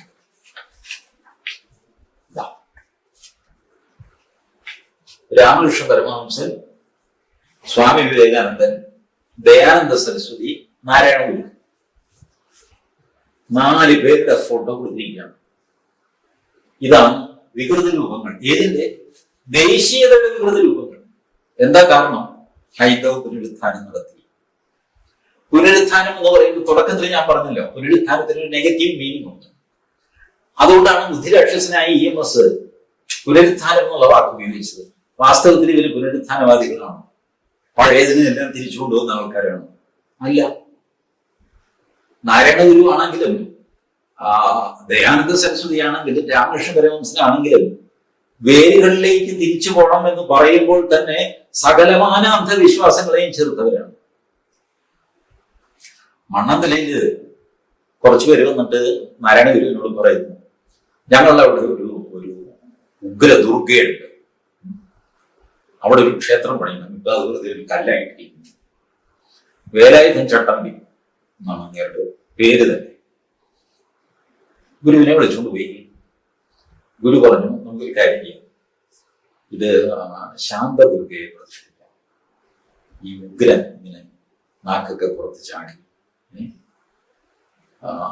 അത് ഒരു പ്രത്യേക ഭാഗമാണ് ഗുരു പറയുന്നത്. ഞാനത് വായിച്ച് കേൾപ്പിക്കാം.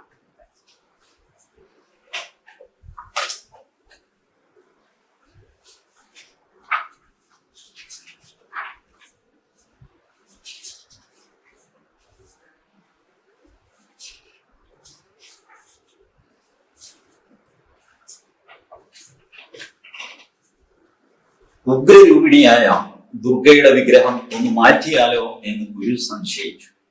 ഒരു സംശയം നീക്കി.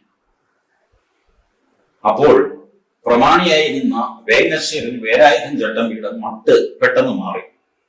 അത് പറ്റില്ല സ്വാമി, ഞങ്ങളെ ശിക്ഷിക്കുന്നതും രക്ഷിക്കുന്നതും ഞങ്ങളുടെ ദുർഗയാണ്.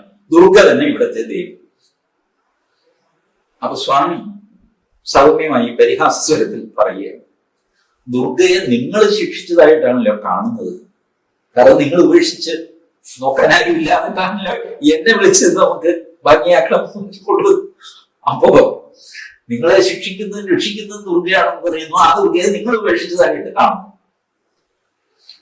അപ്പൊ ഇയാൾ പറഞ്ഞു, അതിന് പ്രായശ്ചിത്തം ചെയ്യാനാണ് സ്വാമിയെ ഞങ്ങൾ വരുത്തിയിരിക്കുന്നത്.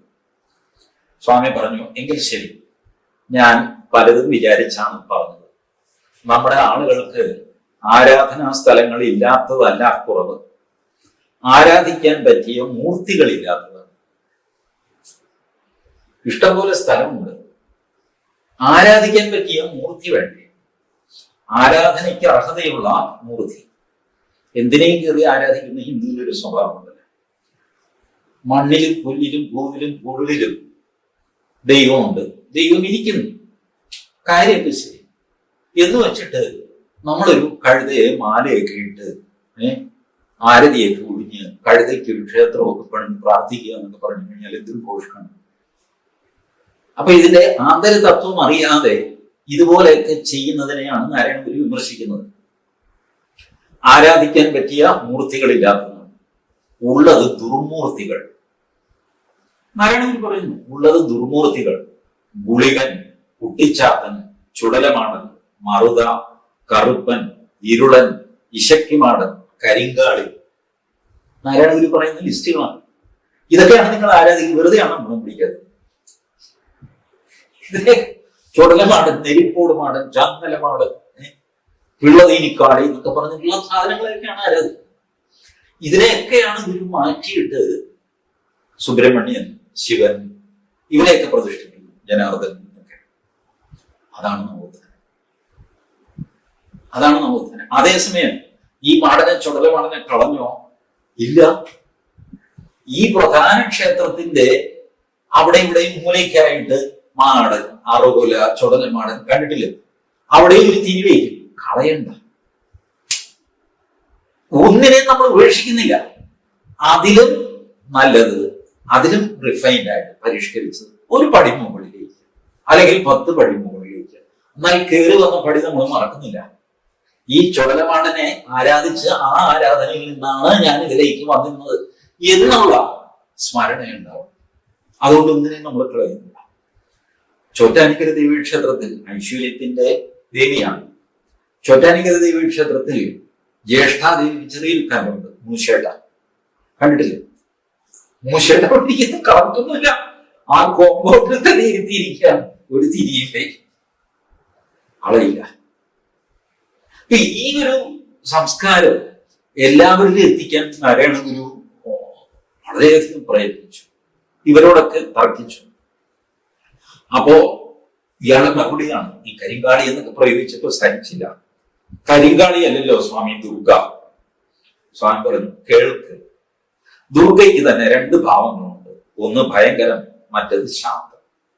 കാളി, ഭൈരവി, ചണ്ഡി, ശ്യാമ ഇതൊക്കെ ഉഗ്രരൂപങ്ങളാണ്. കണ്ടില്ലേ? ദംഷ്ട്രകൾ കാണിച്ച് നാക്ക് നീട്ടി കൊണ്ടുവാ ചോര എന്ന മട്ട്. നാരായണഗുരുവിന്റെ വിമർശനമാണ്. ദുർഗയുടെ വേറെ ഭാവമാണ് ഉമ, ശങ്കരി, ജഗന്മാത, പാർവതി, ഭവാനി, ഹൈമവതി ഉണ്ടായത്. നമുക്ക് ശാന്തിയാണ് വേണ്ടതെങ്കിൽ ശാന്തി സ്വരൂപിണിയായ ദേവിയെ പ്രതിഷ്ഠിക്കണം. ജഗന്മാതാവ് എന്താ ഇത്രയൊക്കെ വേലായുധൻ ചട്ടമ്പി പറഞ്ഞു. ശരി, അങ്ങനെയാണ് മണ്ണന്തലയിൽ ദേവി പ്രതിഷ്ഠ നടത്തുന്നത്. മണ്ണന്തല ദേവി സ്തവം എന്ന് പറഞ്ഞിട്ട് ഗുരു കൃതി എഴുതും. മണ്ണന്തല ദേവി സ്തവം ഗുരു എഴുതിയ ഒരുപാട് കൃതികളിൽ ഒന്ന് മാത്രമാണ്. മണ്ണന്തല ദേവി സ്തവം ഒക്കെ എഴുതിയ നാരായണ ഗുരു ഇപ്പൊ ഒരുപാട് പേര് പറയുന്നത് ഹിന്ദു സന്യാസിയല്ല. നാരായണ ഗുരു ഹിന്ദു സന്യാസിയാണെന്ന് പറഞ്ഞു കഴിഞ്ഞാൽ ഇപ്പൊ ദേഷ്യം വരും. ആർക്ക് നമ്മുടെ ഈ ആരുടെയോ പ്രബന്ധം കട്ടെടുത്തു എന്നൊക്കെ പറഞ്ഞ യോഗ്യന്മാരുണ്ടല്ലോ, എന്താ സുനിൽ പിള്ളയുടെ മകൻ, അവർക്ക് ദേഷ്യം വരും. ഹിന്ദു സന്യാസിയല്ല. ഞാനത് തർക്കത്തിനൊന്നുമില്ല. നാരായണ ഗുരു രചിച്ച കൃതികളുടെ പേര് ഞാൻ വായിക്കാം. ചിഞ്ചട ചിന്തനം, ദൈവചിന്തനം, നവമഞ്ജരി, വൈരാഗ്യദശകം, ശിവാഷ്ടകം, സുബ്രഹ്മണ്യ അഷ്ടകം, എത്ര എണ്ണം? 34 എണ്ണം മലയാളത്തിൽ. ഏറ്റവും കൂടുതലുള്ളത് ജീവകാരുണ്യ പഞ്ചകം, അനുകമ്പാദശകം, ജനനീ നവരത്ന മഞ്ജരി. ഇതൊക്കെ ക്രിസ്ത്യാനികളുടെ ഗ്രന്ഥങ്ങളാണ്. എനിക്ക് മനസ്സിലാവുന്നില്ല, ഇസ്ലാമിന്റെ ഗ്രന്ഥമാണോ ഏത്? സുബ്രഹ്മണ്യ സ്തോത്രം മുസ്ലിങ്ങൾക്ക് വേണ്ടിയിട്ട് ധാരാളം എഴുതി. എന്താ ഈ യോഗ്യന്മാരോടൊക്കെ പറയുക? ഇനി സംസ്കൃതത്തിൽ അദ്ദേഹം 8 എണ്ണം എഴുതി. വിനായക സ്തവം, വിനായകൻ എന്ന് പറഞ്ഞ് മുസ്ലിങ്ങൾ ആരെങ്കിലും ഉണ്ടോ? മുസ്ലിങ്ങളുടെ ഒരു ദൈവമായിട്ട് വിനായകൻ.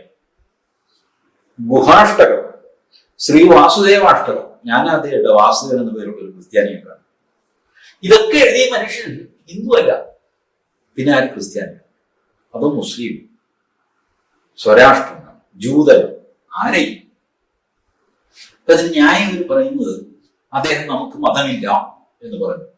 അതെ, ശരിയാണല്ലോ. മതമില്ലാത്ത ഒരവസ്ഥയിലേക്ക് ഒരാൾ എത്തുന്നത് അയാൾ ഹിന്ദു ആയതുകൊണ്ടാണ്. ഏതെങ്കിലും ഒരു ക്രിസ്ത്യാനിയോ മുസ്ലിമോ ഇന്ന് വരെ അവിടെ എത്രയോ സിദ്ധന്മാര്, സൂഫികൾ, അവരൊക്കെ ഉണ്ടല്ലോ. വലിയ വലിയ ആൾക്കാരുണ്ട്.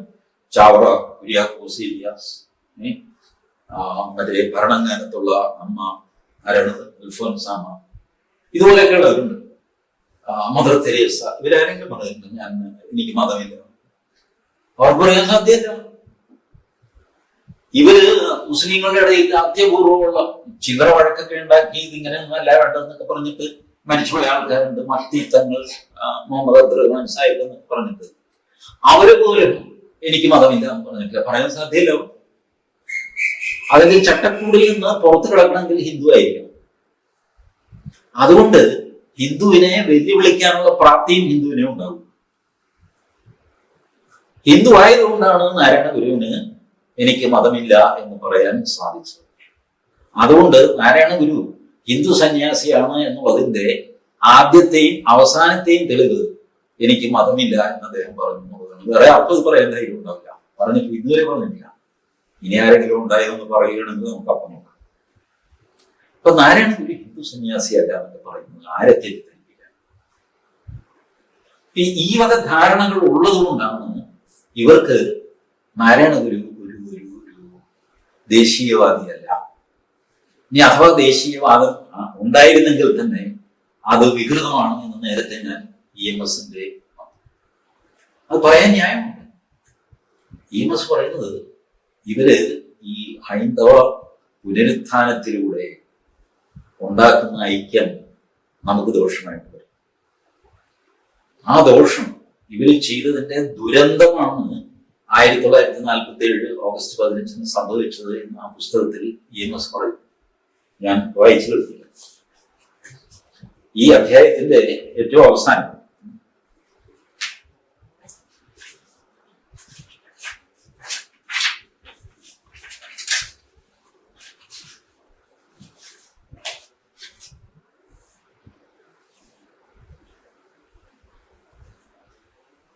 ഈ വിവിധ വിഭാഗങ്ങൾ തമ്മിലുള്ള വൈരുദ്ധ്യങ്ങളെ ഉപയോഗപ്പെടുത്തിയും കഴിയുന്നത്ര മൂർച്ഛിപ്പിച്ചും ദേശീയ പ്രസ്ഥാനത്തെ ശിഥിലമാക്കാൻ ബ്രിട്ടീഷ് ഭരണാധികാരികൾ ശ്രമിക്കും.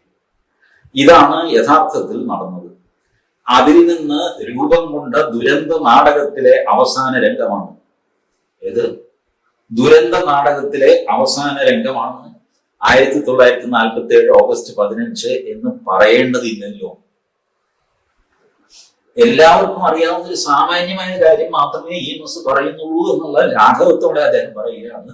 ദുരന്ത നാടകത്തിലെ അവസാന രംഗമായിരുന്നു ഏത് 1947 ഓഗസ്റ്റ് 15. ഈ ദുരന്ത നാടകത്തിലെ അവസാനത്തെ രംഗം കരുതലുമായിട്ടാണ് കമ്മ്യൂണിസ്റ്റ് പാർട്ടി ആരംഭിച്ചത് കുറെ കാലത്തോളം. എന്റെ ഓർമ്മയിൽ 1985 ആദ്യം ഒരു DYFIയുടെ മനുഷ്യക്കോട്ടയോ മനുഷ്യച്ചങ്ങലയോ അങ്ങനെ എന്തോ ആണ് ആദ്യത്തെ ഓഗസ്റ്റ് 15 അവരുടെ ആദ്യത്തെ ഒരു പരിപാടി. അന്ന് വരെ ദേശീയ ഗാനം കേട്ടാൽ എണീറ്റ് നിൽക്കുക എന്നുള്ളൊരു മര്യാദ പോലും കമ്മ്യൂണിസ്റ്റ് പാർട്ടിക്കുണ്ടായിരുന്നു. ഇവരെ എല്ലാം കുറ്റം പറഞ്ഞ ആൾക്കാരാണ്. എനിക്ക് അർത്ഥം എന്താണെന്ന് വെച്ചാൽ ഈ 4 പേര് നാരായണ ഗുരു, രാമകൃഷ്ണ പരമഹംസൻ, ദയാനന്ദ സരസ്വതി, സ്വാമി വിവേകാനന്ദ, ഈ 4 പേര് പുനരുത്ഥാനവാദികൾ എന്ന് പറയില്ല. എന്നാൽ 4 പേരും പഴയതിനെ നവീകരിച്ച ആൾക്കാരെ. ദയാനന്ദ സരസ്വതി വിഗ്രഹാരാധനയ്ക്ക് ഇവരെ എതിരായിരുന്നു. ദയാനന്ദ സരസ്വതിയുടെ അദ്ദേഹത്തിന്റെ ഗ്രന്ഥങ്ങൾ മുഴുവൻ തന്നെ ശുദ്ധമായ ഹിന്ദുത്വത്തിലേക്ക് തിരിച്ചു പോകണം എന്ന് വാദിക്കുന്ന ആളായിരുന്നു. ഇന്നത്തെ ഭാഷയിൽ പറഞ്ഞാൽ ഡെക്കറേഷൻ വേണ്ട. ഇതായിരുന്നു ദയാനന്ദ സരസ്വതിയുടെ പോയിന്റ്. സിമ്പിൾ ആയിട്ടുള്ള. പക്ഷെ ആ ദയാനന്ദ സരസ്വതി പിന്തിരിപ്പൻ, സ്വാമി വിവേകാനന്ദൻ പിന്തിരിപ്പൻ. സ്വാമി വിവേകാനന്ദനെ പോലെ ഇത്രയധികം ജാതി വ്യവസ്ഥയെ പരിഹസിക്കുകയും പുച്ഛിക്കുകയും എതിർക്കുകയും ചെയ്ത മനുഷ്യനുണ്ടായില്ല. കേരളത്തെ ഭ്രാന്താലയം എന്ന് വിളിച്ചത് സ്വാമി വിവേകാനന്ദനാണ്. വിളിക്കാൻ എന്താ കാര്യം? കേരളത്തിന് മാത്രമേ ജാതി ഉണ്ടായിരുന്നു. ജാതി എല്ലാ സ്ഥലത്തും ഉണ്ടായിരുന്നു. പിന്നെന്താ കേരളത്തെ മാത്രം ഭ്രാന്താലയം എന്ന് പറയുന്നത്? ബീഹാറിനെയോ ഉത്തർപ്രദേശിനെയോ അവിടെ എന്താ സ്വർഗ്ഗരാജ്യം അല്ല. സ്വാമി വിവേകാനന്ദൻ വാസ്തവത്തിൽ മലബാർ എന്നാണ് അദ്ദേഹം ഉപയോഗിച്ചത്. കേരളം എന്ന് തന്നെ വെച്ചോളൂ. അന്ന് നമ്മളുടെ ഐക്യ കേരളം പൊളിറ്റിക്കൽ യൂണിറ്റ് അല്ല, മലബാർ എന്നാണ് അദ്ദേഹം ചോദിച്ചത്. മലബാറിലെ ആൾക്കാർ ചിത്രജീവികളാണെന്ന് പറഞ്ഞിട്ടാണ് അദ്ദേഹം പറയുന്നത്. ഇതിന് കാര്യം എന്താണെന്ന് വെച്ച് കഴിഞ്ഞാൽ കേരളത്തിലാണ് ഈ ഒരു സമ്പ്രദായം. തൊട്ടുകൂടാത്തവനാണ് ഒരാൾ. പക്ഷെ അയാള് പള്ളിയിൽ പോയി മാമോദീസ മുങ്ങി വന്നു കഴിഞ്ഞാൽ അയാളെ തൊടാം. സ്വാമി വിവേകാനന്ദൻ ഇതെങ്ങനെ സംഭവിക്കുന്നു? അവിടെ പോയിട്ട് മാമോദീസ മുങ്ങി തിരിച്ചു വന്നു കഴിഞ്ഞാൽ സംഗതിയൊക്കെ റെഡിയായി. ഇതെന്ത് ഭ്രാന്ത്? ഇതാണ് സ്വാമി വിവേകാനന്ദൻ ഭ്രാന്താലയം എന്ന് പറയാൻ കാര്യം. അല്ലാതെ ജാതി വ്യത്യാസം എല്ലാം തമിഴ്നാട്ടിലുണ്ട്, കർണാടകത്തിൽ എല്ലായിടത്തും ഉണ്ടായിരുന്നല്ലോ. അവരാരെയും ഭ്രാന്തന്മാരെന്ന് വിളിച്ചില്ല. ഈ ഭ്രാന്തി ഇവിടെ മാത്രമേ ഉണ്ടായിരുന്നുള്ളൂ. നിങ്ങൾ മതം മാറി കഴിഞ്ഞാൽ ഉടനെ നിങ്ങളെ വീട്ടിനുള്ളിൽ കയറ്റും. മതം മാറ്റാനൊരു പ്രോത്സാഹനം. അതുകൊണ്ടാണ് പണ്ഡിറ്റ് കറുപ്പൻ എഴുതി, വാരാണസിയിൽ പോയി കുളിച്ചു വന്നാൽ പോലും എന്നെ അമ്പലത്തിൽ കയറ്റില്ല. അതേസമയം വരാപ്പുഴ പള്ളിയിൽ പോയി മാമോദിസ മുക്കിയാൽ പിന്നെ ഞാൻ ദീപനായി. ഞാൻ പെണ്ണെ എന്നൊരു വിളി വിളിക്കുന്നുണ്ടല്ലോ പണ്ഡിറ്റ് കറുപ്പൻ. എന്താണ് ഈ ജ്ഞാനപ്പെണ്ണെ ഇങ്ങനെ ഒരു സാധനം? അപ്പോൾ ആസ്വദിപ്പിക്കാൻ വേണ്ടിയിട്ടാണ് അദ്ദേഹം വാരാണസിയിൽ പോയി കുളിച്ചു വന്നാൽ പോലും പുലേനെ അംഗീകരിക്കുകയില്ല. അതേപോലെ വാരാണസിയിലൊന്നും പോകണ്ട, ഇവിടെ അടുത്ത് വരാപ്പുഴ പള്ളിയിൽ നിന്ന് പോയിട്ട് മാമോദിസ മുങ്ങി വന്നു കഴിഞ്ഞാൽ അവിടെ മുക്കലൊന്നുമില്ല, കുറച്ച് വെള്ളം തളിക്കലാണ്. ഇത് ചെയ്തു കഴിഞ്ഞാൽ ഇവൻ അക്സെപ്റ്റബിൾ ആയി. ഇതിനെയാണ് സ്വാമി വിവേകാനന്ദൻ ഭ്രാന്ത് എന്ന് വിളിച്ചത്. ഈ ഭ്രാന്ത് വരെ ഒന്നും അദ്ദേഹം കണ്ടിരുന്നില്ല. ഏതെങ്കിലും മുക്കിലോ മുലയ്ക്കോ ഉണ്ടായിരുന്നു ആയിരുന്നു. പക്ഷെ കേരളത്തിൽ ഇത് വ്യാപകമായി ഇന്നും അങ്ങനെയാണ്. ഇന്നും ആ സ്ഥിതിക്ക് വ്യത്യാസമൊന്നും വന്നിട്ടില്ല. നിങ്ങൾ ക്രിസ്ത്യാനിയോ മുസ്ലിമോ ആണെങ്കിൽ ഹിന്ദുക്കളുടെ ഇടയിൽ നിങ്ങൾക്ക് പെട്ടെന്നൊരു അക്സെപ്റ്റബിലിറ്റി ഉണ്ടാവും. ഹിന്ദുക്കളുടെ ഇടയിൽ തന്നെയുള്ള ആ വ്യത്യാസം പാലിക്കുന്നവർ പോലും അത് ഇസ്ലാമിനോടോ ക്രിസ്ത്യാനിറ്റിയോടോ കാണിക്കുന്നില്ല. ഇത് ആദ്യം ചൂണ്ടിക്കാണിക്കുകയും ഇതിനെ ഭ്രാന്ത് എന്ന് വിളിക്കുകയും ഭ്രാന്താലയം എന്ന് വിശേഷിപ്പിക്കുകയും ചെയ്തത് സ്വാമി വിവേകാനന്ദനാണ്. ആ സ്വാമി വിവേകാനന്ദനാണ് EMS പിന്തിരിപ്പൻ എന്ന് പറയുന്നത്. ആ EMSന്റെ ആൾക്കാരാണ് ഇപ്പൊ നവോത്ഥാനം പറയുന്നത്. എന്തൊരു വൈപരീത്യമാണ്. അപ്പോ ഇനി നവോത്ഥാനത്തിന്റെ കാര്യത്തിൽ നവോത്ഥാനത്തിന് ഒരുപാട് കണ്ടന്റ് ഉണ്ടായിരുന്നു. ഈ കൂട്ടത്തിൽ പഴമക്കാർക്ക് ഒരുപക്ഷെ അറിയാൻ പറ്റും. തെരണ്ട് കല്യാണം എന്ന് പറയുന്ന സമ്പ്രദായം ഋതുമതിയായിരുന്നു ആഘോഷം, ആൾക്കാരെയൊക്കെ ഒരു ചെലവാണ്. ഇതിനെ ഏറ്റവും നിശിതമായിട്ട് നാരായണ ഗുരുവിന്റെ സ്റ്റൈൽ എപ്പോഴും ഒരു പെർസ്വേസീവ് സ്റ്റൈലാണ്, ഫോഴ്സ് ഇല്ല. അതുകൊണ്ട് അദ്ദേഹം നാടുനീളെ ഉത്ബോധിപ്പിച്ചു. C V Kunhiraman, T K Madhavan ഇവരെല്ലാം പറഞ്ഞു, മഹത്വെല്ലാം പറഞ്ഞു, ഇങ്ങനെ പറഞ്ഞ് ഈ ഏർപ്പാട് നിർത്തി. അന്ന് അവരെല്ലാം പറഞ്ഞത് ഇത് പ്രകൃതിയുടെ ഒരു സ്വാഭാവിക പ്രക്രിയയാണ്, ഇത് ആഘോഷിക്കാനായിട്ട് നിങ്ങൾ കാശ് മുടക്കി നാട്ടുകാരെയൊക്കെ വിളിച്ചിട്ട് അത് നിർത്തി. സമൂഹത്തിൽ ഒരു അനാചാരമായിരുന്നു, അനാവശ്യ ചെലവായിരുന്നു, അത് നിർത്തി. ഇപ്പൊ അത് തിരിച്ചു വരും. ആർത്തവം എന്ന് വെച്ചാൽ എന്താ? ആർത്തവം ഒരു ആഘോഷമാക്കി മാറ്റുക. നേരത്തെ പറഞ്ഞ ദിവ്യന്മാരൊക്കെ ഇപ്പൊ പ്രസംഗിക്കുന്നത് എന്താ? ആർത്തവം ഒരു ആഘോഷമാക്കി മാറ്റുക. എന്തിന്? ആർത്തവം ഒരു സാധാരണ പ്രക്രിയയാണെന്ന്, അതിൽ പ്രത്യേകിച്ച് കാര്യമൊന്നുമില്ലെന്നും നമ്മൾ വിറക്കുന്ന പോലെയും തുമ്മുന്ന പോലെയും ഒക്കെയാണ്. ഈ ന്യായങ്ങളൊക്കെ ശബരിമലയിൽ കയറാനായിട്ട് പറയും. അത് നിസ്സാര സമിതിയില്ല, അത് അവർ വിചാരിച്ചിട്ടാണ്. ന്യായമോ ഇത് ഞാൻ അതിലേക്ക് കടക്കുന്നില്ല, ശബരിമല വിഷയത്തിലേക്ക് കടക്കുന്നില്ല. പക്ഷെ ഈ ന്യായം ശബരിമല കാര്യത്തിൽ പറയുന്നവർ ഇപ്പുറത്ത് വന്നിട്ട് ആർത്തവം ഇടറും പറഞ്ഞിട്ട് ആർത്തവം ആഘോഷിക്കുന്നതിന് എന്താ പ്രത്യേകത? പ്രത്യേകതയില്ല. ഇനി ആർത്തവം എന്ന് പറയുന്നത് ആഘോഷിക്കണമെങ്കിൽ അപ്പൊ വിരേചനവും ആഘോഷിക്കണ്ടേ? ആദ്യത്തെ വേർപ്പ്, ആദ്യത്തെ ചുമ, ആദ്യത്തെ തുമ്മൽ, ഇതൊക്കെ ആഘോഷിക്കും. എന്ത് ഭൂഷ്കാണ്! അപ്പൊ ആരെ പുനരുത്ഥാനവാദികൾ പഴയതിലേക്ക് വേണ്ടാത്ത ആചാരങ്ങൾ, കയ്യിലെ കാശ് മുടക്കി നാട്ടുകാരെ മുഴുവൻ ഒരു പെൺകുട്ടി അയാൾ റെഡി എന്ന് വിളിച്ചു പറയും. ഇതാണല്ലോ ഫലത്തിൽ സംഭവിക്കുന്നത്. കല്യാണം കഴിക്കാൻ റെഡി എന്ന് നാട്ടുകാരൻ ചെണ്ട കൊട്ടി അറിയിക്കുന്ന ഏർപ്പാട് ഇതിന്റെ ആവശ്യമുണ്ട്. പണ്ടേ ആവശ്യമില്ല. ഈ ആചാരന്മാരെ അവിടെ നിർത്തിയ ഒരു ദുരാചാരം ആവശ്യമില്ല. ദോഷമൊന്നുമില്ല, അതുകൊണ്ട് കുഴപ്പമൊന്നുമില്ല. പക്ഷെ ദുരാചാരം അവരെ നിർത്തി ഇവരത് തിരിച്ചുകൊണ്ടു. എന്നിട്ട് ഇവർക്ക് നവോത്ഥാനം ഒന്നും പേര്. ഇനി അതുകൊട്ടെ, നവോത്ഥാന നായകന്മാർ എല്ലാം പറഞ്ഞുകൊണ്ട് ഒന്നൊഴിയാണ്. മഹാത്മാഗാന്ധി, നാരായണ ഗുരു, ടി കെ മാധവൻ, ഇതുപോലെ ധാരാളം പേര്. മദ്യവർജനം ഒരു വലിയ വിഷയം, ഒരു കണ്ടന്റ് ആയിരുന്നു നവോത്ഥാനത്തിൽ. കാരണം ഞാൻ മദ്യനിരോധനം വേണം അങ്ങനെയൊന്നും വാദിക്കാൻ വേണ്ടി ഈ അവസ്ഥ ഉപയോഗിക്കുകയല്ല, അതെന്റെ ഉദ്ദേശമല്ല.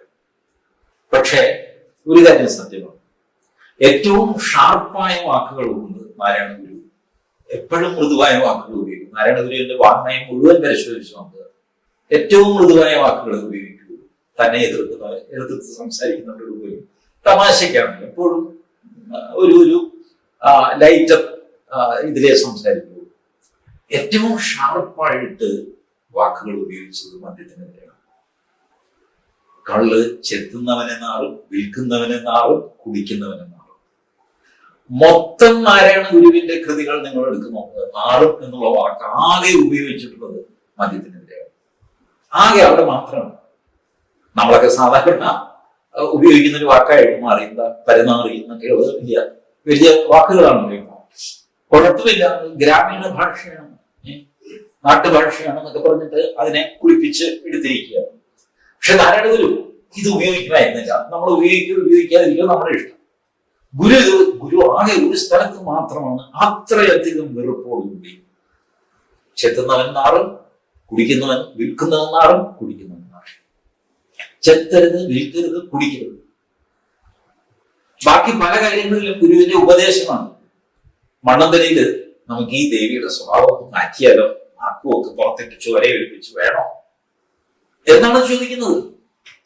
വേലായുധൻ ചട്ടമ്പിയെ പെഴ്സുവേഡ് ചെയ്തിട്ട് തന്റെ ഭാഗത്തേക്ക് കൊണ്ടുവരികയാണ്. പക്ഷേ മദ്യത്തിന്റെ കാര്യത്തിൽ നാരായണ ഒരു പെഴ്സുവേഷനും ഇല്ല. ചെത്തരുത്, വിൽക്കരുത്, കുടിക്കരുത്. നാരായണ ഗുരുവിന്റെ അടുത്ത് ചെത്തുകാരൻ പോയി. ചെത്തുകാരന്റെ വലിയ സ്ക്വയർ കത്തിയാണ് ചെത്തുകത്തി. ഗുരു, ഞാനിത് നിർത്തിയിട്ട് ഈ കത്തി ഞാൻ എന്ത് ചെയ്യണം? ഗുരു പറഞ്ഞു, ആ കത്തി കൊല്ലനെടുത്ത് കൊണ്ടുപോയിട്ട് ക്ഷവര കത്തിയായിട്ട് മാറ്റുക. ഒരു 4-5 ക്ഷവര കത്തി ഒരു ചെത്ത് കത്തി കിട്ടും. എന്നിട്ട് നീ ആ ജോലി ചെയ്യും, സമൂഹത്തിന് ഗുണമുണ്ടാകും. നിന്റെ ഈ ജോലിയിൽ നിന്ന് നിനക്ക് വരുമാനം ഉണ്ടാകും, സമൂഹത്തിന് ദോഷമാണ്.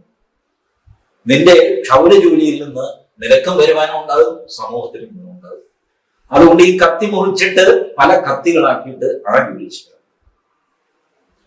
ഇതായിരുന്നു നാരായണ ഗുരുവിന്റെ മദ്യത്തോടുള്ള എന്ന് വെച്ച് നാരായണ ഗുരു മദ്യഷാപ്പിന് മുമ്പിൽ സത്യാഗ്രഹം ഇരുന്നിട്ടില്ല. അതാണ് ഈ എങ്ങനെ എതിർക്കണമെന്ന് നാരായണ ഗുരുവിന് അറിയാം. ഷാപ്പിന് മുമ്പിൽ പോയിട്ട് നാരായണ ഗുരു സത്യാഗ്രഹം ഇരുന്നിട്ടില്ല. അത് അതിനുശേഷം ഈ മദ്യനിരോധന സമിതി എന്നൊക്കെ പറഞ്ഞിട്ട് തുടങ്ങിയ നമ്മളെ ഈ ജനായത്വത്തിലുള്ള ഒരു പരിപാടിയാണ്. മഹാത്മാഗാന്ധി എടുത്ത ഒരു ആയുധമാണ് സത്യാഗ്രഹം. അത് ഈ രീതിയിലൊക്കെ വഷളാകുമെന്ന് മഹാത്മാഗാന്ധി പോലും വിചാരിക്കില്ല. മഹാത്മാഗാന്ധി വലിയ മദ്യവിരോധിയായിരുന്നു. പക്ഷെ മഹാത്മാഗാന്ധി ഒരു ഷാപ്പിന് മുമ്പിൽ സത്യാഗ്രഹം ഷാപ്പ് കൂട്ടിക്കാൻ. കാരണം കൂട്ടിക്കുന്നത് അവിടെയുള്ളവരുടെ ജോലി അവര് വേറെ പോയി തുറക്കുക എന്തെങ്കിലുമൊക്കെ പോയി. അപ്പൊ ഇത് പെർസുവേഷനിലൂടെ മാറ്റിയെടുക്കുക. ഇതാണ് ടി കെ മാധവൻ സ്വന്തം സമാജത്തിന് വേണ്ടിയിട്ട് ഇത്രയും കഷ്ടപ്പെട്ട ഒരു മനുഷ്യനെ നമുക്ക് കാണാൻ പറ്റില്ല. കൂടെ അസുഖങ്ങൾ എന്തെല്ലാം കഷ്ടപ്പാട്.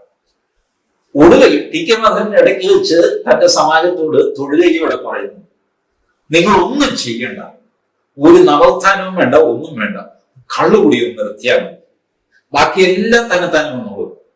നിങ്ങൾക്ക് വഴി നടക്കാനുള്ള അവകാശവും കിട്ടും, നിങ്ങൾക്ക് ക്ഷേത്രപ്രവേശനം കിട്ടും, നിങ്ങൾക്ക് എല്ലാം കിട്ടും. നിങ്ങൾ ഈ പരിപാടി നിർത്തണം. ഹൃദയസ്പർശിയായ ഒരു അഭ്യർത്ഥനയാണ് ടി കെ മാധവൻ. ആ കണ്ടന്റ് വനിതാമതിലുണ്ടോ, നവോത്ഥാനത്തിലുണ്ടോ? ഇല്ലെന്ന് മാത്രമല്ല, രാഷ്ട്രീയ കാരണങ്ങളല്ല ആയിക്കോട്ടെ, ഉമ്മൻചാണ്ടിയുടെ കാലത്ത് കുറെ ബാറുകൾ അടച്ചു. ഇവരിതെല്ലാം കൂടി ഇല്ലാതാക്കുമെന്ന് പറഞ്ഞിട്ട് KPSC എഴുതി ഇന്നസെന്റിനെ കുറിച്ച് പരസ്യം ചെയ്ത ആൾക്കാർ വന്നു കഴിഞ്ഞപ്പോ അങ്ങേര് കൂട്ടിയത് മുഴുവൻ തുറന്നത് മാത്രമല്ല, അഡീഷണൽ വേറെയും കൊടുക്കുന്നു. ഇത് കൂടാതെ ഇന്ത്യൻ മെയ്ഡ് ഫോറിൻ ലിക്കർ വിറ്റുകൊണ്ടിരുന്നു കേരളത്തിൽ ഇതുവരെ. ഇപ്പൊ foreign made foreign liquor FMFL IMFL സ്ഥാനത്ത് അതിന് കരാറൊക്കെ റെഡിയാക്കിയിട്ട് FMFL കൊണ്ടുവന്നിട്ട് ഫോറിൻ ബ്രാൻഡ് ഒക്കെ കേരളത്തിൽ സന്തോഷമായിട്ട് അടിച്ച് പൂസായിട്ട് നവോത്ഥാനം നടത്തും. നവോത്ഥാനം എന്നുള്ള വാക്ക് ഉച്ചരിക്കാൻ, വനിതാ മതിൽ എന്നുള്ള വാക്ക് ഉച്ചരിക്കാൻ നാക്ക് പോലും പഴങ്ങില്ല ഈ സാധനം വിളിച്ചു. സത്യല്ലേ? സാധാരണ പണ്ടൊക്കെ ഈ തിരുവനന്തപുരത്തൊക്കെ പോലീസുകാര് ഡ്രൈവർമാരെ മദ്യപിച്ചിട്ടുണ്ടോ എന്ന് അറിയാൻ നീ ഊതുന്ന യന്ത്രമൊന്നുമില്ല.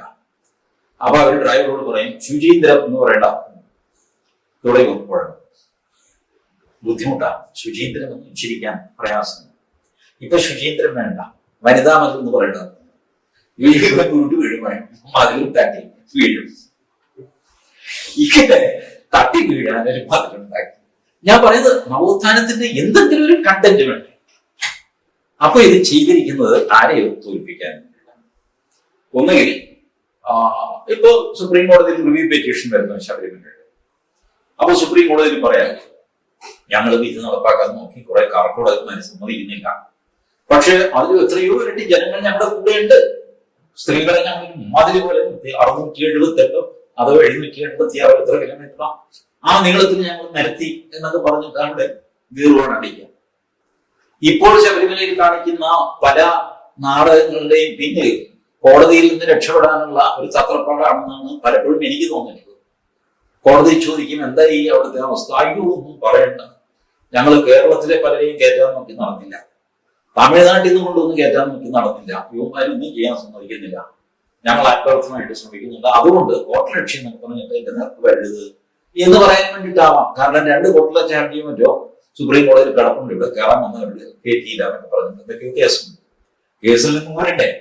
അതിനുവേണ്ടി ഇടയ്ക്കിടയ്ക്ക് അവിടെ നിന്നൊക്കെ വാടകയ്ക്ക് എടുത്തിട്ട് അയ്യോ ചേട്ടാ ഞാനില്ല പമ്പയിൽ ഷോ നടത്തിയിട്ട് നമുക്ക് തിരിച്ചു പോകാമെന്ന്. പമ്പ വരെ എത്തുമ്പോ അവരെല്ലാം കൂടെ വെള്ളം വയ്ക്കും. ഇതിനൊക്കെ അടിയൊന്നും കിട്ടാതെ ഞങ്ങൾ നോക്കിക്കോളാം, മെഡിക്കൽ ചെക്കപ്പ് സംഗതി ആംബുലൻസും ഒക്കെ ഉണ്ട്. അല്ല എന്നാലും ഞാൻ വന്നാലും അവർ പ്രശ്നമാക്കി ആ നമ്മൾ ആ ഒരു കറുത്ത വസ്ത്രം ഇട്ടു കെട്ട് നിറച്ചു എന്നൊക്കെ പറയുന്നില്ല. അവിടെ നിറച്ചു, എവിടെ എന്ത് നിറച്ചു, എന്തെങ്കിലും വാങ്ങിക്കോട്ടെ, 2 കെട്ടുമെടുത്ത് തലയിൽ വന്നിട്ട് നാടകം ഉണ്ടാക്കിയ അപ്പൊ ബഹളമായി. ആചാര സംരക്ഷകരാണെങ്കിൽ പരിഭ്രമിച്ചിട്ട് ഏത് വാതിരാത്രിക്കാണെങ്കിൽ ഈ കള്ളത്തിനും കാണിക്കുന്ന അറിയാൻ മേലെന്ന് പറഞ്ഞിട്ടാ വരുന്നത്. ഇതെല്ലാം കൂടെ ചെയ്തതിന്റെ വീഡിയോ ഒക്കെ എടുത്തിട്ട് റെഡിയാക്കി വയ്ക്കും. കണ്ടാൽ അറിയാവുന്നവരുടെയും കേട്ടാൽ അറിയാവുന്നവരുടെയും കൊണ്ടാൻ പോലും അറിയാൻ മേലാത്തവരുടെയൊക്കെ പേരിൽ കേസും ഒക്കെ എടുത്തിട്ട് സംഗതി ഗംഭീരമായിട്ട് പോകുന്ന നവോത്ഥാനം. ഇതായിരിക്കണം ഈ വനിതാ മതിൽ. ഇതിലൊന്നും ഒരു നവോത്ഥാനവുമില്ല, നവോത്ഥാനത്തിന്റെ കണ്ടന്റുമില്ല. നവോത്ഥാന നായകന്മാരെ എക്കാലവും പുച്ഛിക്കുകയും പരിഹസിക്കുകയും തഴയുകയും അപമാനിക്കുകയും ചെയ്ത പാരമ്പര്യമായിരുന്നു. ഞാൻ ഒരു കാര്യം ചോദിക്കട്ടെ, നാരായണ ഗുരുവിനെ പറ്റി 1ാം ക്ലാസ് മുതൽ 10ാം ക്ലാസ് വരെ ഒരു 2 പേജ് വരുന്ന പാഠഭാഗം ഏതെങ്കിലും സിലബസിലുണ്ട്? Kerala syllabus Malayalam, Kerala syllabus English, CBSE English, CBSE ഹിന്ദിയോ വല്ലതും ഉണ്ടെങ്കിൽ അത് എവിടെയെങ്കിലും ഉണ്ട്. നാരായണ ഗുരുവിന്റെ ഒരുപക്ഷെ പേരുണ്ടാവും, ചട്ടമ്പി സ്വാമിക്ക് അതുമില്ല. സ്വാമി വിവേകാനന്ദനെ പിള്ളേരെ അറിയുമോ? ഇല്ല. എങ്ങോട്ടാണ് ഈ നവോത്ഥാനം കൊണ്ടുപോകുന്നത്? ആരുടെ ഇവർക്ക് ബഹുമാനം? ഇവർക്ക് ബഹുമാനമാണ് വേറെ കുറെ ആൾക്കാരോട്. അവരുടെയൊക്കെ ഫോട്ടോയും സംഗതിയും വലിയ വിശേഷങ്ങളും ഒക്കെ പാഠപുസ്തകങ്ങളൊക്കെ ഉണ്ടാവും. എങ്ങനെയാണ് കുട്ടികൾ ഇത് പഠിക്കുക? ക്ലാസ്സിൽ പഠിപ്പിച്ചാലല്ലേ ഇങ്ങനെയൊക്കെ ഇവരൊക്കെ ആയിരുന്നു നമ്മുടെ സമൂഹത്തെ ഒരു കാലത്ത് നയിച്ചിരുന്നത്, ഇന്ന കാര്യങ്ങൾ ചെയ്തിരുന്നു എന്ന് പറഞ്ഞ് മനസ്സിലാക്കണ്ടേ? അതല്ലേ വിദ്യാഭ്യാസം എന്ന് പറയുന്നത്. അല്ലാത്തത് വെറും അഭ്യാസമല്ലേ ആവുള്ളൂ, വിദ്യ ഉണ്ടാവില്ലല്ലോ. ഇതൊന്നും ചെയ്യാത്ത ആളുകൾ ഒരു ദിവസം കുറച്ചുപേരെ വിളിച്ചു കൂട്ടിയിട്ട് നവോത്ഥാനം മതിൽ പണിയാൻ തീരുമാനിച്ചു എന്ന് പറഞ്ഞ് ഇറങ്ങിക്കഴിഞ്ഞാൽ അതിന്റെ ഉദ്ദേശശുദ്ധിയെ സംശയിക്കാതെ നിർത്തിയില്ല. ഇപ്പോഴീ കാട്ടിക്കൂട്ടുന്നത് നവോത്ഥാനവുമല്ല, നവോത്ഥാനം ഈ പറയുന്ന ആൾക്കാരുടെ ബ്ലഡിലുള്ളതല്ല. അവർക്ക് നവോത്ഥാനമോ സമാജത്തിന്റെ പോക്കോ ഒന്നും അവർക്ക് ഈ നാളിതുവരെ വിഷയമായിട്ടില്ല. ഇവരുടെ ലെനിൻ, സ്റ്റാലിൻ, മാവോ ഇവരൊക്കെ നവോത്ഥാനക്കാരാണ്. ഒന്നുമല്ല, തന്റെ പാർട്ടിക്ക് യോജിക്കാത്ത ആൾക്കാർ മുഴുവൻ വെടിവെച്ചു കൊല്ലുക, ഇതാണ് അവരുടെ സമ്പ്രദായം. അങ്ങനെയാണ് അവർ മുന്നോട്ട് പോയത്. വേണമെങ്കിൽ ഇവരുടെ നവോത്ഥാന നയം, അവർക്കൊരു നവോത്ഥാന നയങ്ങളുണ്ട് കേട്ടോ. മിഖായിൽ ഗോർബച്ചേവ്. കമ്മ്യൂണിസത്തിന് ഒരു നവോത്ഥാനം ആരെങ്കിലും ഉണ്ടാക്കിയിട്ടുണ്ടെങ്കിൽ അത് ചെയ്തത് റഷ്യയിലെ മിഖായിൽ ഗോർബച്ചേവ്. ആ ഗോർബച്ചേവിന് അവിടെ നിൽക്കാൻ പറ്റിയില്ല എന്ന് പറയാം. പക്ഷെ അങ്ങേരാണ് ഗ്ലാസ്നോസ്റ്റും പെരിസ്ട്രോയിക്കയും കൊണ്ടുവന്നത് ലോകത്തിലെ ഏറ്റവും വലിയൊരു ദുരിതത്തിന് വലിയൊരളവ് വരെ അറുതി വരുത്തി. ലോകത്തിൽ ഈ ദുരിതം കഴിഞ്ഞു. കേരളത്തിൽ മാത്രമേ ഈ പേര് പറഞ്ഞ് കുറച്ചു പേര് മസിൽ പഠിപ്പിച്ച് നമ്മളെ പേടിപ്പിക്കുന്നുണ്ടെന്നേ ഉള്ളൂ. ബാക്കി ആഗോളതലത്തിൽ ഇതിന്റെ ഗ്യാസ് കളഞ്ഞ ഒരു നവോത്ഥാന നായകൻ ആരാണെന്ന് ചോദിച്ചു കഴിഞ്ഞാൽ മിഖായിൽ ഗോർബച്ചേവ്. ആ ഗോർബച്ചേവിന്റെ ഫോട്ടോ എങ്കിലും ജാനുവരി 1-ാം തീയതി മതിലിനുണ്ടാകും എന്ന് ഞാൻ പ്രതീക്ഷിക്കുന്നു. അത്രയെങ്കിലും ഒരു മര്യാദ ചരിത്രത്തോട് പിണറായി വിജയൻ കാണിക്കും.